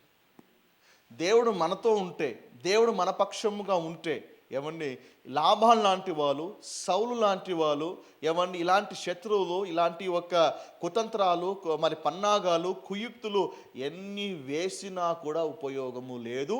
ఎందుకంటే నీతో దేవుడు ఉన్నాడు కాబట్టి. చెప్పండి, దేవుడు నా తోడుగా ఉన్నాడు. దేవుడు నా తోడుగా ఉన్నాడు. ప్రజల ఒక కుతంత్రాలకి, ప్రజల కుయుక్తులకి, శత్రు పన్నాగాలకి నేను భయపడను. పాస్టర్ వాళ్ళ గురించి ఏమేమో ప్లాన్ చేస్తున్నారు, చేసుకొని ప్రభు పక్షంగా ఉన్నాడు, అయిపోయి పైసలు. దావీదు పక్షంగా దేవుడు ఉన్నాడు. సౌలు అడవి చుట్టూ తిరుగుతూ ఉన్నాడు, తిరిగి తిరిగి తిరిగి తిరిగి గిల్బోవా పర్వతం మీద సచ్చా, అయిపోయి ఏమైపోయింది, ఏమి చేయలేకపోయినాడు. అట్లా మనకు విరోధముగా ఎన్ని కుతంత్రాలు వేసినప్పటికీ కూడా దేవుడు మన పక్షముగా ఉన్నాడు. హల్లెలూయ. 118వ కీర్తన 6వ వచనంలో దావీదు ఒక మాట అంటున్నాడు. ఏమని? యెహోవా నా పక్షముగా ఉన్నాడు, నేను భయపడను, నరులు నాకేమి చేయగలరు. కదా, దేవుడు మన పక్షంగా ఉంటే నరుడు ఏమైనా చేయగలుగుతాడా? దేవుడు మన పక్షంగా ఉంటే ఏమన్నా శత్రువులు కానీ లేకపోతే మనకు విరోధంగా ఉన్న వాళ్ళు ఏమైనా చేయగలుగుతారా? చెప్పండి. దేవుడు నా పక్షంగా ఉన్నాడు, నేను భయపడను, నరులు నాకేమీ చేయగలరు. మనుషులు, నీ పొరుగువారి కొలీగ్స్ పట్ల వాళ్ళ విషయంలో నీకేమైనా భయం వస్తుంటే ఈ మాట అండర్లైన్ చేసుకొని ఈ మాట కన్ఫెస్ చేయాలి. ప్రభువా నువ్వు తోడుగా ఉంటే ఎవరికి నేను భయపడాల్సిన పని లేదు. ఆమేన్. 7వ వచనం ఏమంటున్నాడు? మీ తండ్రికి నా యావ శక్తితో కొలువు చేస్తుని అని మీకు తెలిసి ఉన్నది. మీ తండ్రి నన్ను మోసపుచ్చి 10 మారు నా జీతము మార్చెను, అయినను దేవుడు అతని నాకు హాని చేయనీయలేదు. యావ శక్తితో కొలువు చేస్తుని మీకు తెలిసే ఉన్నది. అంటే యాకోబు లాబాన్ దగ్గర కొలువు చేస్తున్నప్పుడు శ్రద్ధగా వినాలి. పోయిన వారంలో ఎంతటి ఇంటిగ్రిటీతో, డెడికేషన్తో, నమ్మకంతో సేవ చేశాడో లాస్ట్ వీక్ మీకు ఎక్స్ప్లెయిన్ చేశాను. ఇప్పుడు వాళ్ళ కుమార్తెలతో అంటున్నాడు యాకోబుతో, నేను మీ నాన్నకు ఏ విధంగా సేవ చేశానో, కొలువు చేశాను, యావ శక్తితో చేశానో అది నీకు తెలుసు. అంటే ఒక చోట మనం పనిచేసేటప్పుడు మన ఇంటిగ్రిటీ, మన డెడికేషన్, దాని గురించి మనం డప్పాలు కొట్టుకోవడం కాదు, మన గురించి పక్క 10 మంది చెప్పగలగాలి. అలా చెప్పినప్పుడు కూడా ఏం చేసావులే అంటే నీ సాక్ష్యం వినట్టే. యాకోబు ఆ మాట చెప్పినప్పుడు యాకోబు ఒక బార్లు యాకోబు మాట ఖండించలేదు. అంటే నిజంగానే యాకోబు డెడికేషన్తో పనిచేశాడన్న వాస్తవాన్ని మరి లాబాను ఒప్పుకుంటున్నాడు, అండ్ లాబాను ఒక కుమార్తెలు అనగా యాకోబు భార్యలు కూడా ఒప్పుకుంటున్నారు. అంటే పనిచేసే చోట ఆ నమ్మకత్వము, ఆ ఇంటిగ్రిటీ, ఫెయిత్ఫుల్నెస్ ఇవి చాలా చాలా కీలకమైనవి. ఏమండి, మనం పనిచేసే చోట ఇలా నిలబడినప్పుడే రేపొద్దున ఆ చోట యేసు క్రీస్తు గురించి చెప్పినప్పుడు నీ సువార్తకి బలము చేకూర్చబడుతుంది. సువార్తకి బలం ఏంటి తెలుసా? నీ సాక్ష్యమే. సువార్తకి వెయిట్ ఏంటి తెలుసా? నీ క్యారెక్టరే. కాబట్టి ఆ పనిచేసే చోట నీ యొక్క క్యారెక్టర్ ఇంపార్టెంట్, నీ ఫేస్ కూడా ఇంపార్టెంట్. సాక్ష్యం అంటే 4 గోళ్ల మధ్య చర్చలో మైక్ తీసుకొని చెప్పడం కాదు సాక్ష్యం. అవిశ్వాసం దగ్గర నీ లైఫ్ ఎలా ఉంది అది సాక్ష్యం. అది ఏమండి వాళ్ళ దగ్గర మనము చీప్గా బిహేవ్ చేస్తూ, వాళ్ళ దగ్గర ఇక్కడ విశ్వాసం లేలే, ఏమైనా నడిచిపోతుందిలే అన్నట్టుగా మనము ఏమండి లోకస్ల కంటే ఘోరంగా బిహేవ్ చేసి, చర్చకు వచ్చినప్పుడు భక్తుల వలె ఉంటూ, ఆఫీస్కో లేకపోతే పనిచేసే చోట అవిశ్వాసుల కంటే ఎక్కువగా హీనంగా ప్రవర్తిస్తున్నప్పుడు, అలాంటి వాళ్ళకే సువార్త చెప్పనప్పుడు, అరే యేసు నమ్ముకోరా అంటే, అరే నేను చూశాను రా, నేను చూస్తా ఉన్నా కదా, నువ్వు నాకు యేసు గురించి చెప్తున్నావా, నీ గురించి నాకు తెలుదా అంటే ఏంటి? నీ మాటలకు వెయిట్ లేదు. మన మన పనిచేసేట మన పై వాళ్ళు కానీ, మన పక్కన వాళ్ళు కానీ యేసుని గురించి నువ్వు ప్రకటించినప్పుడు నీ మాటలు వాళ్ళకి చెవు ఇవ్వాలి అంటే వాళ్ళ దగ్గర నీ సాక్ష్యము నిలబెట్టుకోవడం నేర్చుకోవాలి. వాళ్ళ దగ్గర నీ క్యారెక్టర్ని నిలబెట్టుకోవాలి. నీవే యాక్సెప్టబుల్గా లేకపోతే నీ గాస్పెల్ కూడా యాక్సెప్టబుల్గా ఉండదు. నీవే అంగీకారముగా లేకపోతే నీ సువార్త కూడా అంగీకారముగా ఉండదు. అర్థమైందా? ప్రజలు మొదట చూసేది మన సువార్త కాదు, మన జీవితాన్ని చూస్తారు, మన క్యారెక్టర్ను చూస్తారు, మన మాట తీరు చూస్తారు, మన ప్రవర్తన చూస్తారు, మనలో మార్పు చూస్తారు. అప్పుడు మనం ప్రకటించేటువంటి సువార్తను ఆ తర్వాత చూస్తారు. అందుకే మనము సువార్త చదవడమే కాదు, ప్రజలు చదివేటువంటి సువార్త పత్రికలుగా మనం మార్చబడాలి. అందుకే క్యారెక్టర్ ఈజ్ ఇంపార్టెంట్. దేవుడికి ఆ సంగతి తెలుసు. అందుకే ఎందుకు చాలామంది టెస్ట్ మనీ, చాలామంది గాస్పెల్ ఎందుకు వీక్ ఉంది తెలుసా? వాడు మ్యాక్సిమంగా సువార్త ప్రకటించకున్నట్లుగా మీ నోరు మూసివేస్తాడు. ధైర్యం తెచ్చి ఒకవేళ మొండిగా సువార్త ప్రకటించావా, నీ క్యారెక్టర్ని వాడు వీక్ చేస్తాడు. నిన్ను మరి తోటి వారి దగ్గర ఎక్కడోసారి నువ్వు కాలు జారేటట్లుగా, నువ్వు తప్పులు చేసేటట్లుగా, నీ టెస్ట్ మనీ పాడేటట్లుగా చేస్తూ ఉంటాడు. ఒకవేళ చేసినా కూడా నీకు పెద్ద అనిపించదు, ఎందుకంటే చుట్టూ అన్బిలీవర్స్ కదా. పర్లే, బిలీవర్స్ ఉన్నప్పుడు ఆ కథ వెళ్ళగా ఉంటుంది, అన్బిలీవర్స్ కదా ఇది ఇక్కడి వరకే. No, devil is successful in deceiving you. నీ క్యారెక్టర్ పోయిందా, ఇక నువ్వు జన్మలో నువ్వు ఆ ఆఫీస్లో కానీ, కొలీగ్స్లో కానీ ఎక్కడ నువ్వు సువార్త చెప్పినా కూడా నీ చెవులో వాళ్ళు వేసుకోరు. That's why hold on to that character and testimony. Amen, hallelujah. Yakobu తన బాలుతో అంటున్నారు, ఈ సంగతి మీకు కూడా తెలుసు, నేను ఎలా పనిచేస్తాను మీకు తెలుసు. మీ తండ్రి నన్ను మోసపుచ్చి 10 మార్లు నా జీతము మార్చాను. ఎన్నిసార్లు మార్చాడంట చెప్పండి? ఏ కంపెనీలో అయినా సరే ఉన్న జీతాన్ని కొంచెం తగ్గిస్తే ఎవడైనా కంపెనీలో ఉంటాడా? తగ్గడం కాదు, పెంచకపోతే కంపెనీలు మారుస్తారు, బోనస్లు ఇవ్వకపోతే కంపెనీలు మారుస్తారు, ఇంక్రిమెంట్స్ ఇవ్వకపోతే కంపెనీలు మారుస్తారు, అడిగిన ప్యాకేజ్ ఇవ్వకపోతే కంపెనీలు మార్చేస్తారు, గ్రోత్ లేకపోతే కంపెనీలు మార్చేస్తారు. కానీ యాకోబు ఒక క్యారెక్టర్ చూడండి, 10 సార్లు లాభాను అన్యాయముగా జీతము మార్చినా కూడా యాకోబు అలాగే కొలువు చేశాడు. ఇక్కడ ఒక లెసన్, 2 పాటలు మీకు నేర్పిస్తాను, శ్రద్ధగా మాట్లాడాలి. ఆఫీస్లో కానీ, పనిచేసే చోట కానీ ఏదైనా ఒక సవాలు కానీ, నింద కానీ ఎదుర్కొన్నప్పుడు, ఒక ప్రాబ్లం వచ్చినప్పుడు, క్లిష్ట పరిస్థితులు వచ్చినప్పుడు చేతులు ఎత్తేయడము, రాజీనామా చేయడము, లేకపోతే దూషపు మాటలు మాట్లాడి బయటకు వచ్చేసావా, నీవు you are a defeated Christian. Challenges వచ్చినప్పుడు, మరి బయటకు వెళ్ళాల్సిన ప్రెజర్స్ వచ్చినప్పుడు కూడా ఎవరిని ఫెయిల్యూర్తో బయటకు వస్తే దేవునికి అవమానమా ఘనతనా? ఓడిపోయిన వాళ్ళగా బయటకు వస్తే అవమానమా ఘనతనా? ఏమండి, నువ్వు ఆ ఉద్యోగంలో వచ్చి బయటకు వచ్చే కంటే ముందుగా మంచి సాక్ష్యంతో రావాలి. 2008వ సంవత్సరం నేను రిలయన్స్ నుంచి బయటకు వచ్చేటప్పుడు ఏమన్నీ చిన్నగా నుంచి మొదలుపెట్టాను. ఆ తర్వాత రిలయన్స్లో అత్యున్నతమైనటువంటి స్థానానికి హెచ్చించబడ్డాను. ఇప్పటికీ నా ట్రాక్ రికార్డ్ ఇప్పటికీ అట్లాగే ఉంది. నేను రీసెంట్గా నా ఆఫీస్కి వెళ్ళినప్పుడు వాళ్ళతో మాట్లాడుతూ ఉన్నప్పుడు వాళ్ళు చెప్పిన మాట, సార్ ఆ రోజు మీరు ఏమైతే అచీవ్ చేస్తారో ఇప్పుడు ఆ మార్క్ని ఎవరు కూడా అచీవ్ చేయలేకపోతున్నారు, మీ మార్క్ అలాగే మిగిలిపోయింది sir. That is a testimony. Hallelujah. And ఎంతోమంది కూడా మరి ఆఫీసు వద్దకు వచ్చి ఎన్నో కంప్లైంట్స్ వేరే వాళ్ళ మీద ఉన్నప్పటికీ కూడా బట్ నా కెరీర్లో దేర్ ఇస్ నో రిమార్క్. ఏమిట్రా టెస్టిమనీ ఎలా ఉండాలి అంటే, ప్రాబ్లమ్స్ వచ్చి వెళ్ళిపోవడం కాదు, ప్రాబ్లం వచ్చినప్పుడు సాల్వ్ చేసి దాన్ని పరిష్కరించి దెన్ యూ కమ్ అవుట్. అప్పుడు దేవునికి ఘనత, నీకు వెయిట్ అనేది ఉంటుంది. హల్లెలూయా. లోకస్తు వలె ఎమోషన్ డిసిషన్ తీసుకో. లోకస్తు వలె ఏమన్నా ఇమ్మీడియట్గా మనము తొందరపాటు నిర్ణయాలు తీసుకుంటుంటే ఇక లోకస్తుడికి మనకు తేడా ఉండదు. అందుకే ప్రెషర్స్ వచ్చినప్పుడు కాస్త ఆలోచించాలి, ఇది దేవుడు చెప్తున్నాడా, నా భావోద్వేగాలు చెప్తున్నాయా, నేను ఫ్లెష్లో అడుగు వేస్తున్నానా లేదా నా దేవుని స్వరం నేను అడుగు వేస్తాను. దేవుడు సమ్ టైమ్స్ మూవ్ ఆన్ అంటాడు, then you have to move on.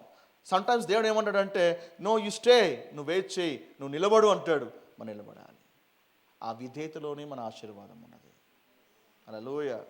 యాకోబు ఫ్రస్ట్రేట్ అయ్యి 2 సార్లు జీతం మార్చగానే నువ్వు వద్దు, నీ ఇల్లు వద్దు, నువ్వు ఇచ్చినటువంటి నీ కుమార్తె నాకు అవసరమే లేదు అని మనమైతే ఏం చేస్తాం తెలుసా, అన్నీ కూడా లాభాన్ చేతిలో పెట్టేసి దావట్టుకుని వెళ్ళిపోతాను. బట్ యాకోబులా చెల్ల 1 టైం కాదు, 2 టైమ్స్ కాదు, 3 టైమ్స్ కాదు, 10 టైమ్స్ జీతంలో మార్పు వచ్చింది.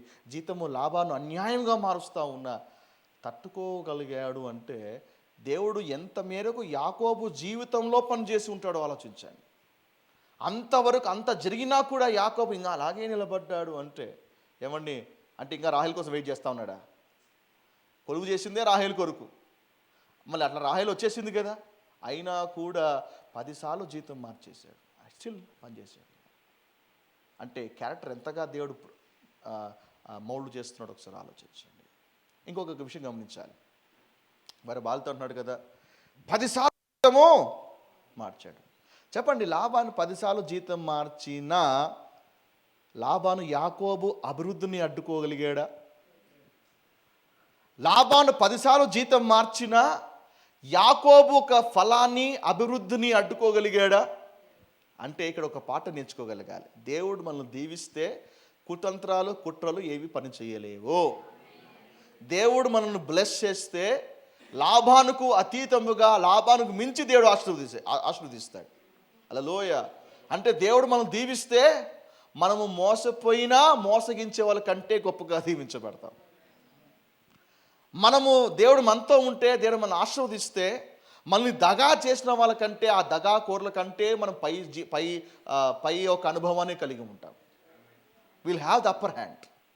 ఇదే ఆశీర్వాదాన్ని యేసు ప్రభులో కూడా మనం స్పష్టంగా చూడగలుగుతాం. యేసు ప్రభు వారు తెలుసా మీకు? యేసు ప్రభు వారి యొక్క పరిచర్లో ఒక కోశాధికారి ఉండేవాడు. ఎవరు చెప్పండి? యేసు ప్రభు మినిస్ట్రీలో ఒక ట్రెజరర్ ఉండేవాడు. ఎవరు? ఇస్కారియోతు యూదా. ఆయన పని ఏంటి? లెక్కలు చూసుకోవడం, అకౌంటెంట్ మన భాషలో చెప్పాలంటే. డబ్బు సంచి యూదా వద్ద ఉండెను అని చెబుతున్నాం. యూదా డబ్బు సంచి దొంగలిస్తూ ఉండేవాడట. ఎప్పటికప్పుడు కానుకలు రాగానే 1000 అనగానే ఒక సున్నది ఉడిపేసేవాడు, 10,000 అనగానే 2 సున్నాలు ఉడిపేసేవాడు. ఏమండి, 10 లక్షలు అనగానే ఇంకొక 3 సున్నాలు ఉడిపేసేవాడు. అర్థమైందా? ఎవరు కూడా దేనికి స్తోత్రం, ఈరోజు కాబట్టి ఆడిట్లు వచ్చినాయి, లెక్కలు కరెక్ట్గా చేస్తున్నావా లేదా అని ఆడిట్ రిపోర్ట్లు, బిల్లులు అవి చూస్తారు. ఆ దినాల్లో ఆడిట్ ఉన్నాయా? లేదు. యేసుప్రభు దేనికి స్తోత్రం, యేసు పరిచయలో నో ఆడిట్స్. అంతగా యేసుప్రభు వారు ఇస్కారియోతుని నమ్మాడు, ట్రస్ట్ చేశాడు. అయితే ఎప్పటికప్పుడు అంటే మినిస్ట్రీలో డొనేషన్ రూపంలో, ఆఫరింగ్ రూపంలో ఎంత వచ్చినా కూడా ఏమన్నీ ఇస్కారియోతు యూదా స్వాహా చేస్తూ వెళ్ళిపోయాడు. అయితే శ్రద్ధగా మాట్లాడాలి. యేసు ప్రభువు వారు అప్పగించాల్సిన సమయం వచ్చింది. ఇంకా చివరిసారిగా తన శిష్యులను పిలుస్తూ కత్తి లేనివాడు కత్తి కొనుక్కోవాలని, చెప్పులు లేనివాడు చెప్పులు కొనుక్కోవాలి, జాలి లేనివాడు జోలి కొనుక్కోవాలి అని చెప్తూ, నేను మిమ్మల్ని పంపించినప్పుడు మీకు ఏమైనా కొదవగా ఉన్నదా అని అడిగాడు. దానికి ఆన్సర్ ఏం చెప్పాలి? ఆన్సర్ ఏమి ఇచ్చారు వాళ్ళు? లేదయ్యా, మాకేమీ కూడా కొదవలేదు. అదేంటది? యూదా వేలకు వేలు డబ్బులు స్వాహా చేస్తూ ఉన్నా కూడా యేసు ప్రభువు వారి పరిచర్లో తక్కువ కాలేదు. యూదా డబ్బులు లేపేస్తూ ఉన్నా కూడా శిష్యుల విషయంలో ఏ కొదవ లేకుండా వాళ్ళే అన్నారు, అయ్యా మాకు ఏ కొదవ లేదయ్యా, ఎప్పటికప్పుడు మాకు సమృద్ధిగానే ఇచ్చావయ్యా. అంటే మోసగాడు మోసం చేస్తున్నా యేసయ్య పరిచర్లో అభివృద్ధి ఉంది. మోసగాడు మోసం చేస్తున్నా యేసు ప్రభువారి పరిచర్లో శిష్యులకు ఏ కొదవ లేకున్నట్లుగా దేవుడు గొప్పగా దీవించి ఉన్నాడు. మోసం చేసే వాళ్ళు ఉండరా అంటే ఉంటారు. ఏమంటే యేసు ప్రభు దగ్గరే ఉంటూ యేసు ప్రభువునే మోసం చేసిన యూదా లేడా? ఉన్నాడా లేడా? ఏంటి సార్ ఇంత మోసమా? ప్రపంచం లాంటి మోసగాన్ని ఎప్పుడు చూడలే. బహుశా నీకు ఇస్కారియోతు తెలియదేమో. బహుశా నీకు మోసం మొదటి అనుభవం. ఒకసారి యేసుని అడుగు, ఒకసారి చెప్తాడు. యేసు ప్రభు డిపార్ట్మెంట్లోనే మోసగాడు ఉన్నాడు. మరి అంతటి మోసగాడు మోసం చేస్తూ ఉన్నా కూడా యేసయ్య విషయంలో ఆయన జీవితంలో కొదవలేదు. ఎవరిని కూడా ఇంత డబ్బులు ఉన్నాయి చదువుకోండి, ఇంత డబ్బులు ఉన్నాయి ఇలాగ ఉండండి, మన దగ్గర లేదు ఉపవాసం ఉండండి అని ఎప్పుడు చెప్పలే ఆయన. There was abundance in the ministry. In the same వే ఇలాంటి మోసం చేస్తూ వాళ్ళు రాకపోరు, రావచ్చు కూడా. బట్ ప్రభా పాస్టర్ గారు, దేవుడు మనం దీవిస్తే దేవుడు మోసగాలను దూరం పెట్టడా అంటే దగ్గర అయినాలి. ఒకసారి దేవుడు దూరంగా తీసుకెళ్ళిపోతాడు, ఒకసారి వాళ్ళ లైఫ్లో వాళ్ళు వచ్చినా వాళ్ళకంటే గొప్పగానే నేను దీవిస్తాడు. ఎదురువే నువ్వు పైనే ఉంటావు. హల్లెలూయ. ఎదురు రాకుండా చేస్తాడు. ఒకవేళ వచ్చాడా వాడి డ్యామేజ్ నీకు ఏమాత్రం కూడా ఎఫెక్ట్ ఉండదు. వాడి కంటే గొప్పగా దేవుడు దీవిస్తాడు, వాడి కంటే గొప్పగా దేవుడు ఆశీర్వదిస్తాడు. హల్లెలూయ. Are you blessed? దీవించబడుతున్నారా? హల్లెలూయ. అతను నాకు హాని చెయ్యనీయలేదు. చెప్పండి, దేవుడు తోడుకోండి హాని వస్తుందా? దానియేలుని కొంతమంది అసూయ చేత ఎత్తుకెళ్ళిపోయి సింహాల బోన్లోకి వేసారు. సింహాల బోన్లోకి వేయగానే వాళ్ళు అనుకుంటారు కదా, మన పని అయిపోయింది, దానియేలు పని ఈరోజు అయిపోయింది అని దానియేలు గుహలోకి వేసినాక వాళ్ళు సంబరాలు చేసుకుంటా ఉంటే, గుహలోకి వేసామంటే దానియేలు పాపం ఆ రాత్రి నిద్ర రాలే. ఎందుకంటే రోజు పిల్లో పడుకొని నిద్రపోయేవాడు. ఇప్పుడు పిల్లో లేదు కదా. ఆడ ముందర ఏమున్నాయి? సింహాలు కనబడ్డాయి. అయ్యో లైన్ గారు, ఎక్స్క్యూజ్ మీ, కాస్త మీ బొజ్జ ఇస్తే పడుకొని నిద్రపోతా. తినడానికి వచ్చిన వాడిని సింహాలు తినలే, మనోడు సింహాల కడుపు మీద పడుకొని నిద్రపోతా ఉన్నాడు. హల్లెలూయ. హాని కలగజేసిందా? సింహాలు ఏమైనా హాని కలగజేసాయా? నో. వై? దేవుడు దానియేలుకు తోడే ఉన్నాడు కాబట్టి. షడ్రాక్, మేషక్, అబేద్నెగోలు ఎత్తుకెళ్ళి అగ్నికుండంలోకి వేసారు. వేసిన వాళ్ళు కలిపోయారు. వీళ్ళు కలిపోయారా? బయటికి తీసుకొని వస్తే రేమాన్స్ ఒక రేమాన్స్ లాగే ఉంది, బాటా చెప్పులు బాటలాగే ఉన్నాయి. ఏమండి, Peter England shirt Peter England లాగా అట్లాగే ఉండిపోయింది. కొట్టిన స్ప్రే కొట్టినట్టుగానే ఉంది, వేసుకున్న కలజోడు వేసుకున్నట్టుగానే ఉంది, ఇన్షర్ట్ చేసినట్టుగానే ఉంది. ఏ తేడా లేదు. రాజు ఆశ్చర్యపోయి, ఇదేట్రా మీరేమన్నా డ్యాన్స్ ప్రోగ్రామ్, కల్చర్ ప్రోగ్రామ్ పోయారా? పోయినట్టుగా మళ్ళీ అట్టెనికి వచ్చారు ఏంటి అసలు? ఈవెన్ దువ్వుకున్న క్రాఫ్ కూడా జరిగిపోలే. ఎగ్జాక్ట్గా ఎట్టుంది అట్టే బయటకు వచ్చారు. రాజన్నాడు, వేసినోడు పోయాడు కదరా, మీరేం పోలేదు? మీరు దేవుడు వాళ్ళ తోడే ఉన్నాడు కాబట్టి. ఒకటి చెప్తాను చూడండి, అగ్నిగుండాల రాకోకుండా దేవుడు కొన్నిసార్లు చేస్తాడు. ఒకవేళ అగ్నిగుండంలో పన్నా కూడా దాని ఎఫెక్ట్ మేము రాకుండా చేస్తాడు. అర్థమైందా? అవి వచ్చిన ప్రభా అగ్నిగుండం వచ్చేసిందయ్యా, నువ్వు చెప్పావు కదా రాని ప్రభా, వచ్చేసిందయ్యా. ప్రభు అంటాడు, రాకుండా చేస్తా, పన్నా అది నీకు ఎఫెక్ట్ లేకుండా చేస్తా. రాకుండా చేసేది నీ విశ్వాసం కొరకు, పన్నా ఏమి కాకుండా చేసేది పక్కనవాడి విశ్వాసం కట్టడం కొరకు. అర్థమవుతుందా? దేవుడు రెండు అనుభవాలు కూడా దేవుడు మా లైఫ్లో తీసుకొని వస్తుంది. అది వచ్చినప్పుడు ఎందుకయ్యా నాకే అగ్నిగుండాలయ్యా, ఎందుకయ్యా నాకే సింహాలు బోనయ్యా, పక్కన వాళ్ళ విశ్వాసం బలపరచడం కొరకు. దేవుడు నమ్ముకుంటే ఏమీ కూడా కాదు అని మనకు ఒక ఎగ్జాంపుల్, పక్కన వాళ్ళకి ఎగ్జాంపుల్ కావాలి కదా. అందుకే ఒకసారి ఆ అనుభవం గుండా తీసుకెళ్తాడు. ముంచివేయడం కోసం కాదు. అగ్ని మధ్య నడిచినవి నిన్ను కాల్చజాలవు, జలం మధ్య నడిచినవి నిన్ను ముంచివేయ జాలవు ప్రభు చెప్పలేదా? ఎందుకంటే భయపడకుము, నేను నీకు తోడై. యాకోబు అంటాడు, ఆ దేవుడు నాతో ఉన్నాడు కాబట్టే లాభాను కుతంత్రాలు, లాభాను ఒక కుయుక్తులు, లాభాను ఒక హాని నా మీద రాకోకుండా దేవుడే కాపాడి ఉన్నాడు. మన పరలోక రాజ్యంకి వెళ్ళామా? మనం అనుకుంటాం, ఎన్ని కష్టాలు, ఎన్ని ఇబ్బందులు అనుకుంటాం. పరలోక రాజ్యానికి వెళ్ళిన తర్వాత, హలో ఎక్స్క్యూజ్ మీ గురించి మీ లైఫ్ చూపిస్తాను చూడని దేవుడు ఒక స్క్రాల్ ఓపెన్ చేస్తే మన గ్రహింపు లేకుండానే, మనకు తెలియకోకుండానే ఎంతటి గొప్ప ప్రమాదం నుంచి దేవుడు తప్పించాడో లిస్ట్ మొత్తం తీస్తాడు బయటికి. మనకు తెలియకోకుండానే ఎంతటి హాని నుంచి తప్పించబడ్డామో. ఏమండి, దేవుడు అవన్నీ తీస్తున్నప్పుడు అప్పుడు మన కళ్ళ నీళ్ళు ఆగవు. దేవా, ఇంతటి హాని నేను తప్పించబడ్డా, నాకు తెలియదయ్యా. నీకు ఎదుర్కొన్న 2-3 హాని గురించి బాధపడిపోతున్నావు. ఎందుకు ప్రభా? నాకే ప్రభు అంటాడు, నీకు తెలియకోకుండా ఎన్నో తప్పించాను, నీకు తెలియకోకుండా ఎన్నో నేను దాటించేశాను. ఏమండి, అవన్నీ కూడా తలపోసినప్పుడు ఎంత ఫూలిష్గా ఆయన నిందలు వేశాం, ఎంత ఫూలిష్గా అజ్ఞానముగా ఆయన మీద మనం పెదవిర్చాం, ఎంత అజ్ఞానముగా, ఎంత మూర్ఖంగా ఆయన మీద మనం అలిగాం. అప్పుడు మన ముఖం చిన్నపోతుంది. హల్లెలూయా. మన హాని చేయవారు మన జోలికి. ఆమేన్. సో 8వ వచనం నుంచి 13వ వచనంలో చూసినట్లయితే యాకోబు వాళ్ళ బాలతో చెప్తున్నాడు, మరి ఇలాగా హాని చేశాడు, కానీ ఏ హాని కూడా నాకు కలగకుండా దేవుడు కాపాడి ఉన్నాడు.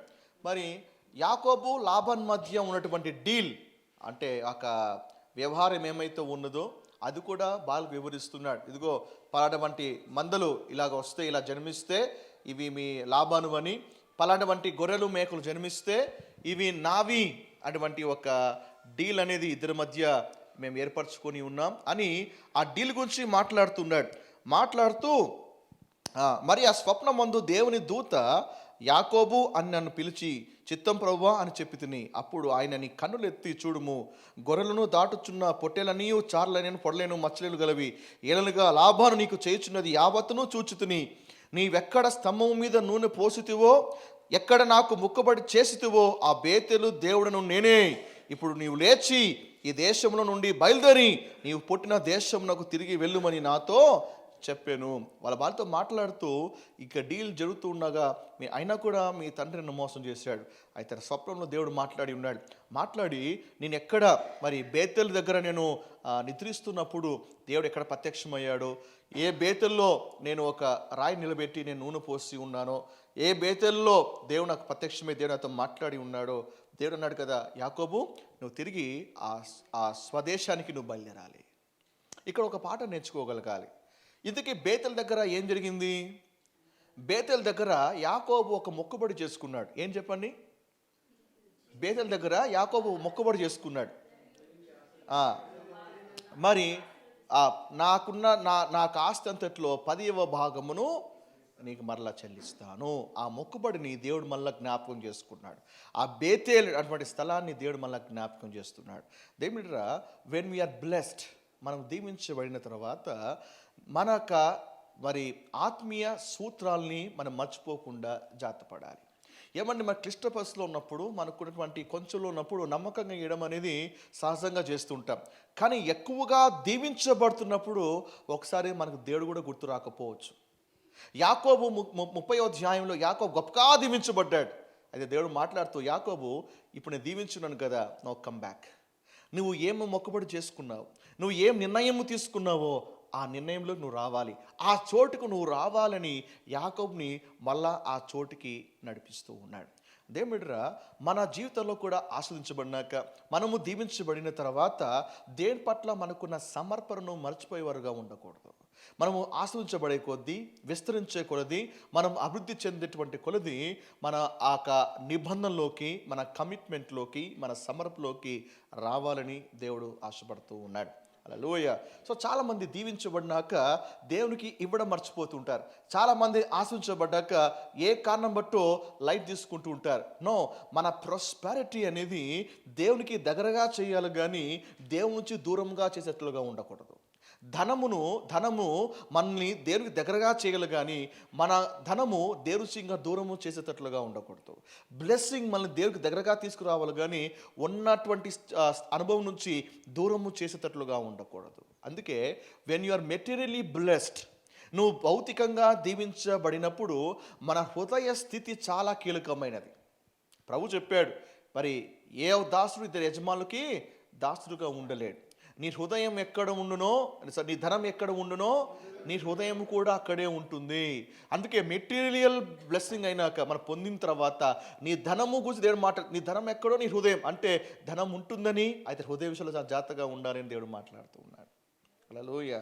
సో ప్రపంచంలో చాలామంది గొప్ప గొప్ప వాళ్ళు కూడా మెటీరియల్గా బ్లెస్ అయినా వాళ్ళు వాటి మీద ఏమాత్రము కూడా వాళ్ళ హృదయము కలిగి ఉండలేదు. కోల్గేట్, మనం టూత్పేస్ట్ మనము తోముతుంటాం కదా, కోల్గేట్ 90% వాళ్ళ జీతంలో 90% దేవునికి ఇస్తున్నారంట.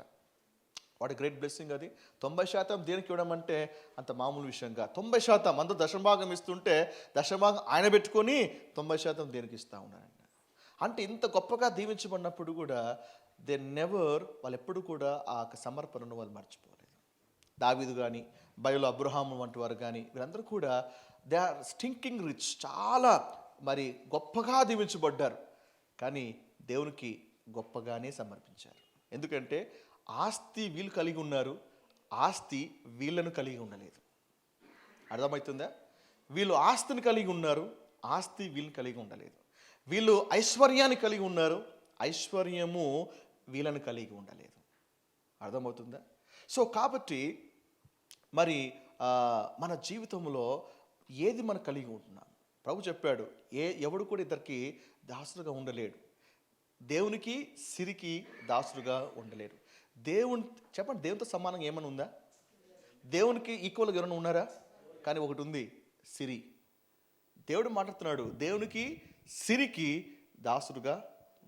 So money is quite opposite to God.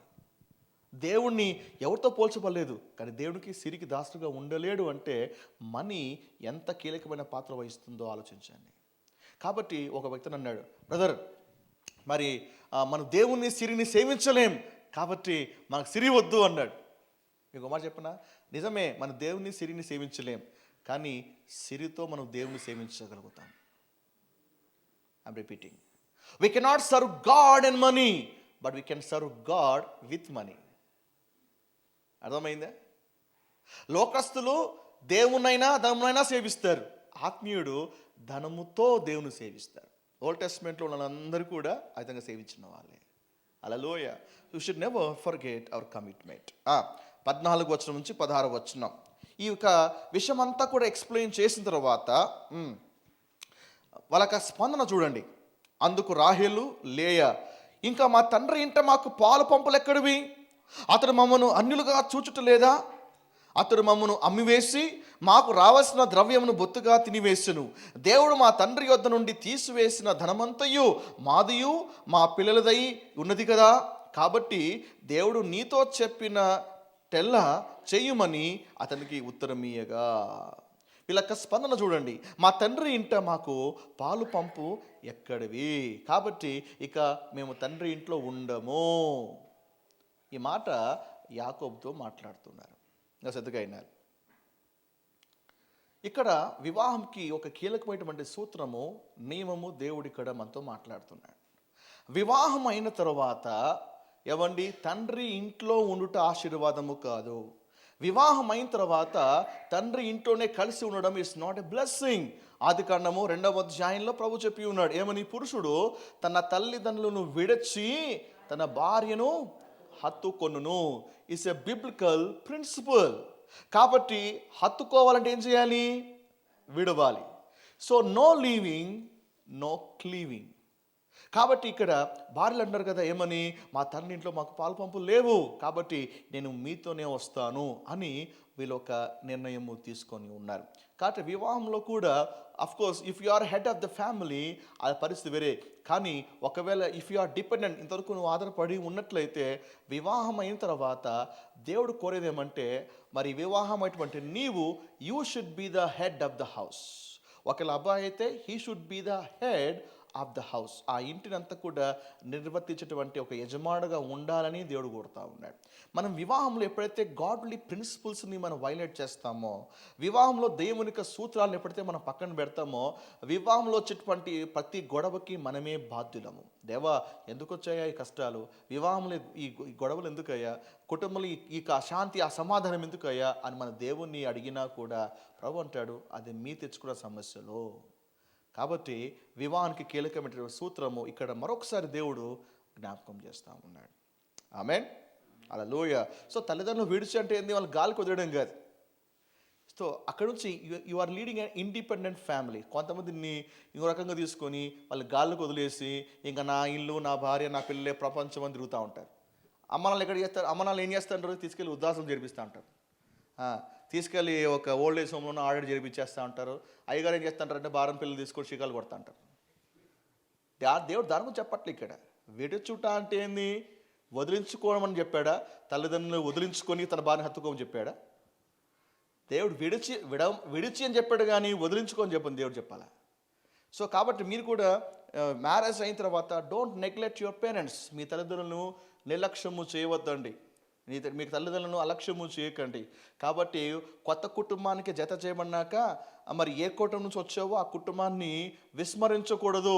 అర్థమైందా? మీ సపోర్ట్, కేర్ అండ్ కన్సర్న్ ఎప్పటికీ వాళ్ళ పట్ల ఉండాలి. ఆమేన్, హల్లెలూయా. ఇంకో మాట చెప్పనా? ఒకవేళ కొత్తగా వివాహం చేసుకోబోతూ ఉంటే చేసుకోబోయేటువంటి వ్యక్తి మరి మీ అమ్మ నాన్నలు మంచిగా చూసుకుంటారని నిశ్చయితనే చేసుకునండి. అర్థమైందా? నాకు నువ్వు కావాలా, మీ అమ్మ నాకు అవసరంలే అంటే తన్ని ధర్మేయండి. I'm sorry, I'm just emotional. Hallelujah. So ఎలా ఉండాలి? రూతు ఒక మాట చెప్పింది, రూతు ఒక భర్త చనిపోయాడా? భర్త చనిపోయినా కానీ అత్తకాడికి వెళ్ళి, అత్త నీకు నాకు సెలవు, shalom, may God be with you అని చెప్పిందే? రూతుకున్న కమిట్మెంట్ తెలుసా? భర్త పోయినాక కూడా కమిట్మెంట్ నిలబడతా ఉంది. అది కావాలి. ఈ రోజున మనకి భర్త, మనకు భార్య కాదు, వారి మీద వారికి అనుసంధానంగా ఉన్నటువంటి వాళ్ళు కూడా మనం చూసుకోగలగాలి. అర్థమైందా? నువ్వు మాత్రమే కావాలా, మీ అమ్మ నాకు అవసరంలే, నువ్వు మాత్రమే కావాలా, వాళ్ళని వదిలేయి. This is not biblical things. నువ్వు కడగా ఉన్నా, నువ్వు ఇండిపెండెంట్ ఫ్యామిలీ లీడ్ చేస్తున్నా, you should look after them. వారి గురించినటువంటి జాగ్రత్త, కన్సర్న్ని నువ్వు ఎప్పుడు కూడా కలిగి ఉండాలి. ఆమేన్. డిసైడ్ చేసుకోండి, ఎప్పటికీ మీ పేరెంట్స్ని వృద్ధాశ్రమంలో పెట్టకూడదు అని డిసైడ్ చేసుకోండి. అర్థమైంది? ఎంత కష్టం వచ్చినా కూడా వారిని నీ దగ్గర పెట్టుకొని నువ్వు చూసుకోగలగాలి. ఆమేన్. అందుకే వివాహం అంటే అందము చందము ఉద్యోగమే కాదు. వివాహం తర్వాత మీ కుటుంబస్తులు కూడా బాగా చూసుకునే వ్యక్తి రాకపోతే నీకు అందం ఉన్నా, ఐశ్వర్యం ఉన్నా, ఆస్తి ఉన్నా, ఎన్ని ఉన్నా అవన్నీ కూడా శుద్ధ దండగా. ఆమేన్. సో మ్యారేజ్ గురించి ఒక కాన్ఫరెన్స్ పెట్టుకున్నప్పుడు అప్పుడు అనేక విషయాలు నేర్చుకుందాం. రైట్, చెప్తే కదా, ఇది రోడ్డు ప్రయాణం. ఇది పోతుంటే అక్కడక్కడ యాపిల్ పళ్ళు కనపడతాయి, పీక్కుంటాం. ఇంకా ముందుకు వెళ్తుంటే అక్కడ జాంకలు కనపడతాయి, అవి పీక్కుంటుంటాం. ఇంకా ముందుకు వెళ్తా ఉంటే అక్కడ ఐస్ క్రీమ్ ఉంటే ఐస్ క్రీమ్ పుల్లలు నాకుతూ ఉంటాం. మన ప్రయాణంలో ఎన్నో కనపడుతూ ఉంటాయి. ఒక టాపిక్ 2 టాపిక్లా ఎన్నో టాపిక్స్ కనపడుతూ ఉంటాయి. అన్నీ తీసుకుంటుంటాం, మన ప్రయాణం ముందుకు సాగుతూ ఉంటాం. అలా రైట్. సో ఇంకా ఏమన్నారు? మా తండ్రి ఇంట మాకు పాలు పంపులు ఎక్కడివి అని చెప్తూ మాకు రావాల్సిన ద్రవ్యము బొత్తిగా తినివేసాను. మా నాన్న మనకు రావాల్సిన అంతా కూడా తినేశాడు అని సొంత కుమార్తెలు చెప్తా ఉన్నారు. మొదటి వచనంలో కుమారులు ఏమన్నారు? లాబాను కుమారులు మొదటి వచనంలో ఏమన్నారు? మా తండ్రి ఆస్తి యాకోబు తినేశాడు అంటున్నారు. ఇప్పుడు కుమార్తె ఇక్కడ ఏమంటున్నారు? మా నాన్న కాదు, యాకోబు కాదు, మా నాన్ననే మా ఆస్తి తినేశాడు. చూసారు ఇద్దరు సాక్ష్యం ఎంత తేడా ఉందో? టెస్టిమోనీ చూడండి, వాళ్ళ రిపోర్ట్ చూడండి ఎంత తేడా ఉందో. కుమారులు చెప్తున్నారు, మన యాకోబు కాదు, మా ఆయన కాదు, మా నాన్ననే మా ఆయన మాకు సంబంధించిన ఆస్తి అంతా కూడా తినివేశాడు. హల్లెలూయా. రైట్. దేవుడు నీతో చెప్పినట్లు చెయ్యమని యాకోబు ఒక మాటలన్నీ కూడా వినిన తర్వాత భార్య చెప్తోంది యాకోబుతో, ఏమండి, దేవుడు నీతో చెప్పినది చేయండి. ఇద్దరు అన్నారు, యాకోబు దేవుడు నీతో చెప్పినది చేయండి. ఇద్దరు అన్నారా? దేవునికి స్తోత్రం. ఫస్ట్ టైం అక్క చెల్లెలు ఏకీభవించి మాట మాట్లాడుతూ ఉన్నారు. First time. అంతకుముందు జట్టి పట్టి కొట్లాడుకునే వాళ్ళు, ఎడ్డమని తెడ్డమనేవాళ్ళు, నువ్వు కూర్చుంటే నేను నిలబడతా అనేవాళ్ళు, అన్నీ కూడా ఉల్టా పల్టాగా మాట్లాడేవాళ్ళు. దేవుని మహాకృప అంటే బహుశా యాకోబు ఎంతో ప్రార్థన చేసి ఉంటాడు, దేవా కీలకమైనది మాట్లాడబోతున్నానయ్యా, కీలకమైనది. ఒకరు వస్తా ఒకరు రానంటే నేను ఎడిపోను. నువ్వు ఆమెతో పోనీ నీడే ఉంటాని, లేదా నాతో రామి నీడే పెట్టు అంటే నేను ఆ పరిస్థితి గాను. అయ్యా ఇది నా ఫ్యామిలీ మ్యాటర్ సంబంధించింది కాబట్టి నేను కూడా పొరపాటున నోరు జారనా, పొరపాటున ఆవేశంలో ఏమన్నా కూడా ఏమైనా అన్నానా, చాలా ప్రాబ్లం ప్రభు, దయచేసి నాకు సహాయం చేయండి. బహుశా నేను అనుకుంటాను యాకోబు మోకాలు నుంచి ఎంతో ప్రార్థన చేసి దేవుడు సహాయం అడిగింటాడు బహుశా. ఎందుకంటే ఫ్యామిలీని ఒప్పిడం అంటే అంత ఈజీ కాదండి. ఇంట్లో ఫ్యామిలీస్ని ఒప్పింపజేసి కన్విన్స్ చేయడము, వాళ్ళకి అర్థమయ్యేటట్లుగా బోధించడం అనేది, అందులో కూడా పుట్టింటి నుంచి బయటికి తీసుకురావడం చాలా కష్టమైనది. హల్లెలూయా. పుట్టింటికి పంపడం ఈజీ, పుట్టింట్లోంచి తీసుకురావడం చాలా కష్టం. అర్థమైందా? అందులో ఆ పుట్టింటి మమకారం, అఫెక్షన్ సాధారణంగా ఎవరికైనా ఉంటుంది కదా. కాబట్టి ఒకరోజు వెళ్ళొస్తా అని చెప్పేసి ఉన్నోళ్ళు 4 రోజులు కూడా రారు ఎనికి. ఎందుకు అంటే బాండింగ్ అట్టు ఉంటుంది అది. అలాంటిది యాకోబు ఇప్పుడు శాశ్వతంగా ఆ ఇంట్లోంచి వాళ్ళు తీసుకురావాలంటే మరి వాళ్ళు కన్విన్స్ కావాలి. ఆ కన్విన్స్ అయినాక ఇద్దరి మధ్య కూడా పీస్ రావాలా. అప్పటి వరకు యాకోబు ఆ రిపోర్ట్ చెప్తా ఉన్నాడు, బాధలు చెప్తా ఉన్నాడు, కానీ లోపల స్తోత్రం స్తోత్రం హల్లెలూయా స్తోత్రం స్తోత్రం అని లోపల బహుశా ప్రార్థన చేస్తూ ఉన్నాడేమో. కానీ ఎప్పుడైతే ఇద్దరు కూడా ఏమని దేవుడు నీతో చెప్పినట్లు చేయము అనగానే బహుశా ఒక నిమిషం యాకోబు చెవులు పనిచేయలేదేమో, ఏంటి వీళ్ళైనా ఏ మాటలు మాట్లాడుతూ ఉన్నారు, నేనేమన్నా ఇంకో రకంగా విన్నానా, ఇది ఇంకోసారి చెప్పు అనగానే దేవుడు నీతో చెప్పినట్లు చెయ్యము.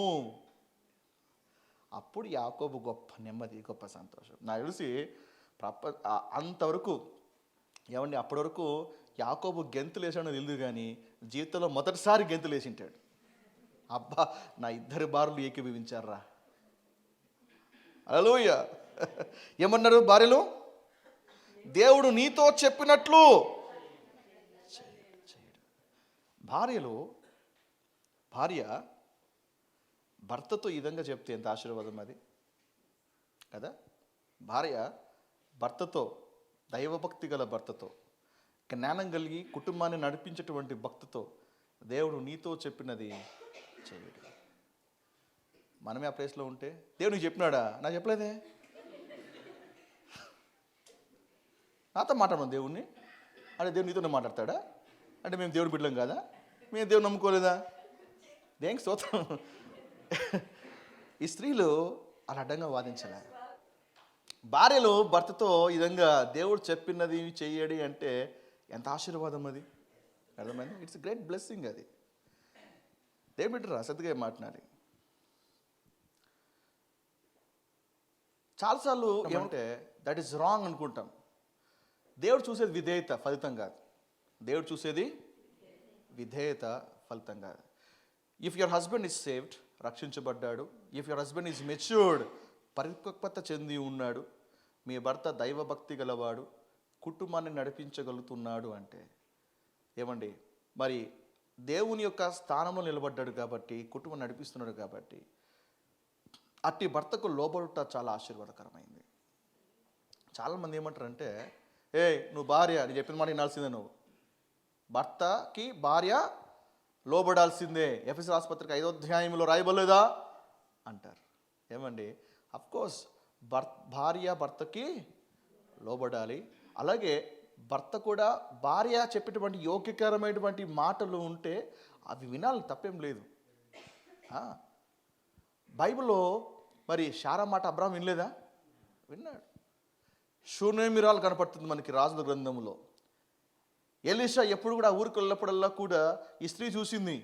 ఓ రోజు ఈ స్త్రీ, ఈ షూనేమిరాటువంటి స్త్రీ వాళ్ళ భర్తతో మాట్లాడుతూ ఉంది. ఏమండి, దైవజనుడు మన వరకు చెల్లిపోతున్నాడు, బస చేయడానికి ఒక ఇల్లు లేదు, ఏమీ లేదు, కాబట్టి ఆయన కొరకు మనం ఒక ఇల్లు కట్టిద్దాం అని భార్య ఆ మాట చెప్పినప్పుడు భర్త కట్టించాడా? అంటే భార్య మాట భర్త విన్నాడా? సో కాబట్టి ఒకరి మాట ఒకరు వినుట అనేది ఆశీర్వాదకరమైంది. ఎఫెసీలో రాయబడింది కదా, భర్త మాట భార్య వినాల్సిందే అని ఒక వాక్యం పట్టుకుని ఊగులాడకూడదు. అట్లా ఒక వాక్యం బట్టి ఊగులాడేవాడు అర్ధజ్ఞాని, అజ్ఞాని అని చెప్పచ్చు. ఇంకా భర్త మాట భార్య వినాలి, అలాగే భార్య చెప్పేటువంటి యోగ్యకరమైన మాటలు కూడా భర్త వినాలి. సో కాబట్టి బాసిజం ఉండకూడదు, నేను తప్పు చేసినా వినాల్సిందే అని బాసిజం భర్త చూపించకూడదు. భార్య కూడా అంత ఆయన చెప్పిన నడవాలని, నేను చెప్పిన నడవాల్సిందే అనేటువంటి పోరుతో తిరగబడకూడదు. సో ఇద్దరు కూడా గలతీ రాసిన పత్రికలో రాయబడింది కదా, ఒకరికొకరు లోబడి ఉండుడి, ఒకరికొకరు లోబడి ఉండుడి అంటే దాని అర్థం ఏంటి? అందరూ ఒక భార్య తప్పనా? అందరూ ఒక భర్త తప్పనా? అలాగా ఒకరికి లోబడి ఉండంటే ఫ్యామిలీలో భర్త భార్యకు లోబడాలి, భార్య కూడా భర్తకు లోబడాలి. సో ఈ వచనంలో ఏంటంటే భార్యలు ఈ విధంగా ఒక విషయమై దేవుని కోసం అడుగు వేస్తున్నప్పుడు, మంచి విషయమై ఒక నిర్ణయం తీసుకున్నప్పుడు, ఒక సదుద్దేశంతో అడుగు ముందుకు వేస్తున్నప్పుడు ఏమండి మరి భార్యలు ఈ విధంగా సపోర్ట్ చేస్తే భర్తలు ఇంకా వేగంగా, ఇంకా అద్భుతంగా ముందుకు సాగుతూ ఉంటారు. హల్లెలూయా. యాకోబు చేసిన ఒక మంచి పని తెలుసా? ఇప్పుడు వెళ్ళిపోవాలి అంటే డిసైడ్ చేసుకున్నాక ఏమండి మీరు లగేజ్ ప్యాక్ చేసుకొని మనం బయలుదేరుతున్నామని కంక్లూజన్ ఇచ్చేస్తుండొచ్చు.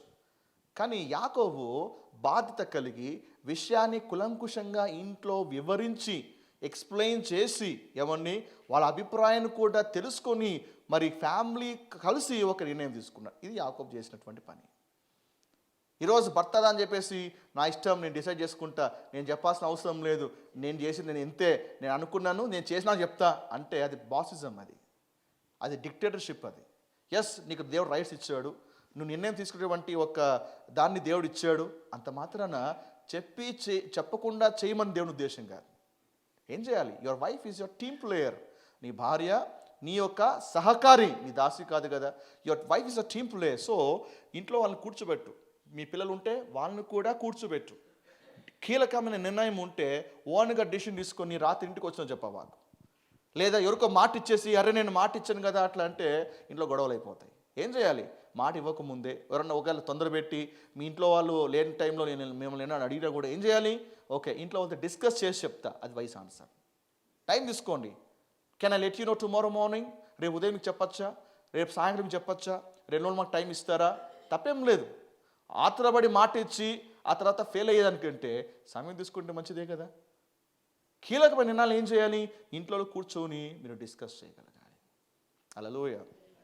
దేవుడు సేవకు రమ్మని చెప్పినప్పుడు నా ఉద్యోగానికి రాజీనామా చేయాలి అని నిర్ణయించుకున్నాను. 1 వీక్ ఫాస్టింగ్ ఉన్నాను.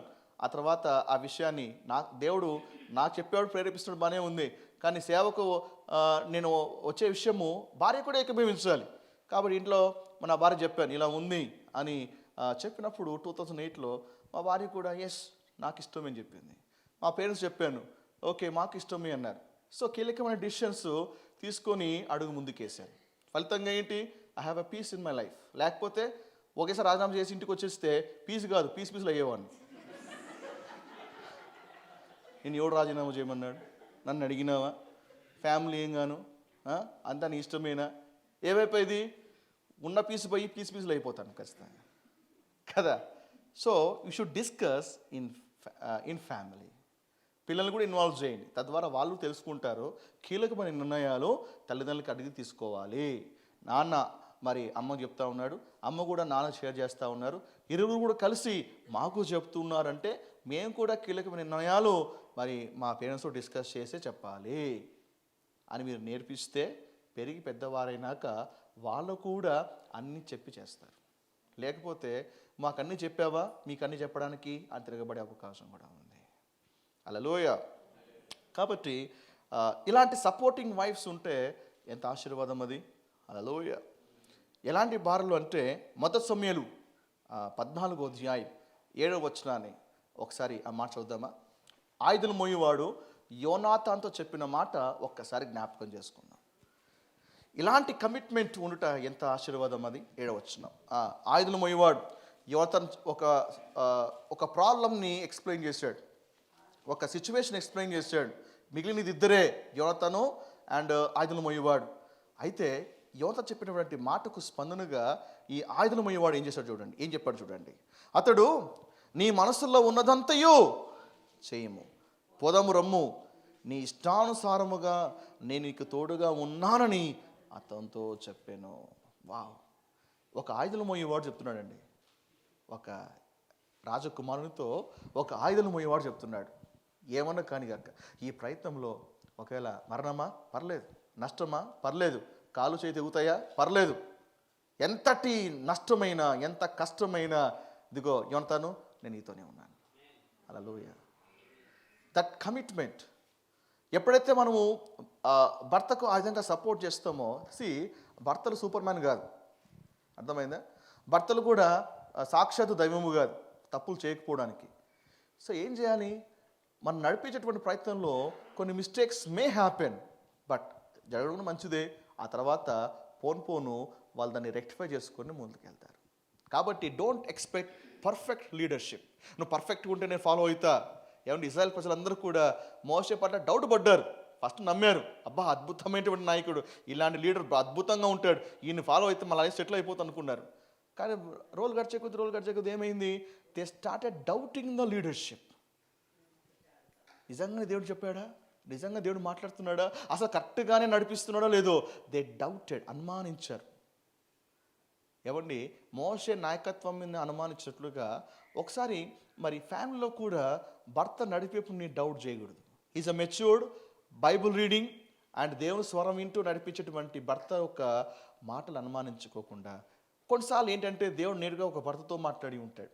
ఏం చేయాలి? You have to obey and just follow. దేవుడు, నేను ఎప్పుడు అదే చెప్తాను, దేవుడు కాస్తుంది విధేయత కానీ ఫలితం కాదు. దేవుడు కాస్తుంది విధేయత, ఫలితము కాదు. సో కాబట్టి you just submit to your husbands. Amen. దేవుడు విధేయతకు దేవుని అనుగ్రహించబడగా ఉన్నాడు. ఇప్పుడు మోడీ ప్రభుత్వ పరిపాలన సరిగా చేయలేదు అనుకుందాం ఉదాహరణకి. డైరెక్ట్గా మోడీ ఆఫీస్కి వెళ్ళిపోయి నువ్వు మర్యాద దిగేసి నీ కూర్చుంటే అంటే అవుతుందా? కలెక్టర్ సరిగ్గా పనిచేయలేదు అనుకుందాం, నువ్వు నేనే పని చేస్తానంటే అవుతుందా?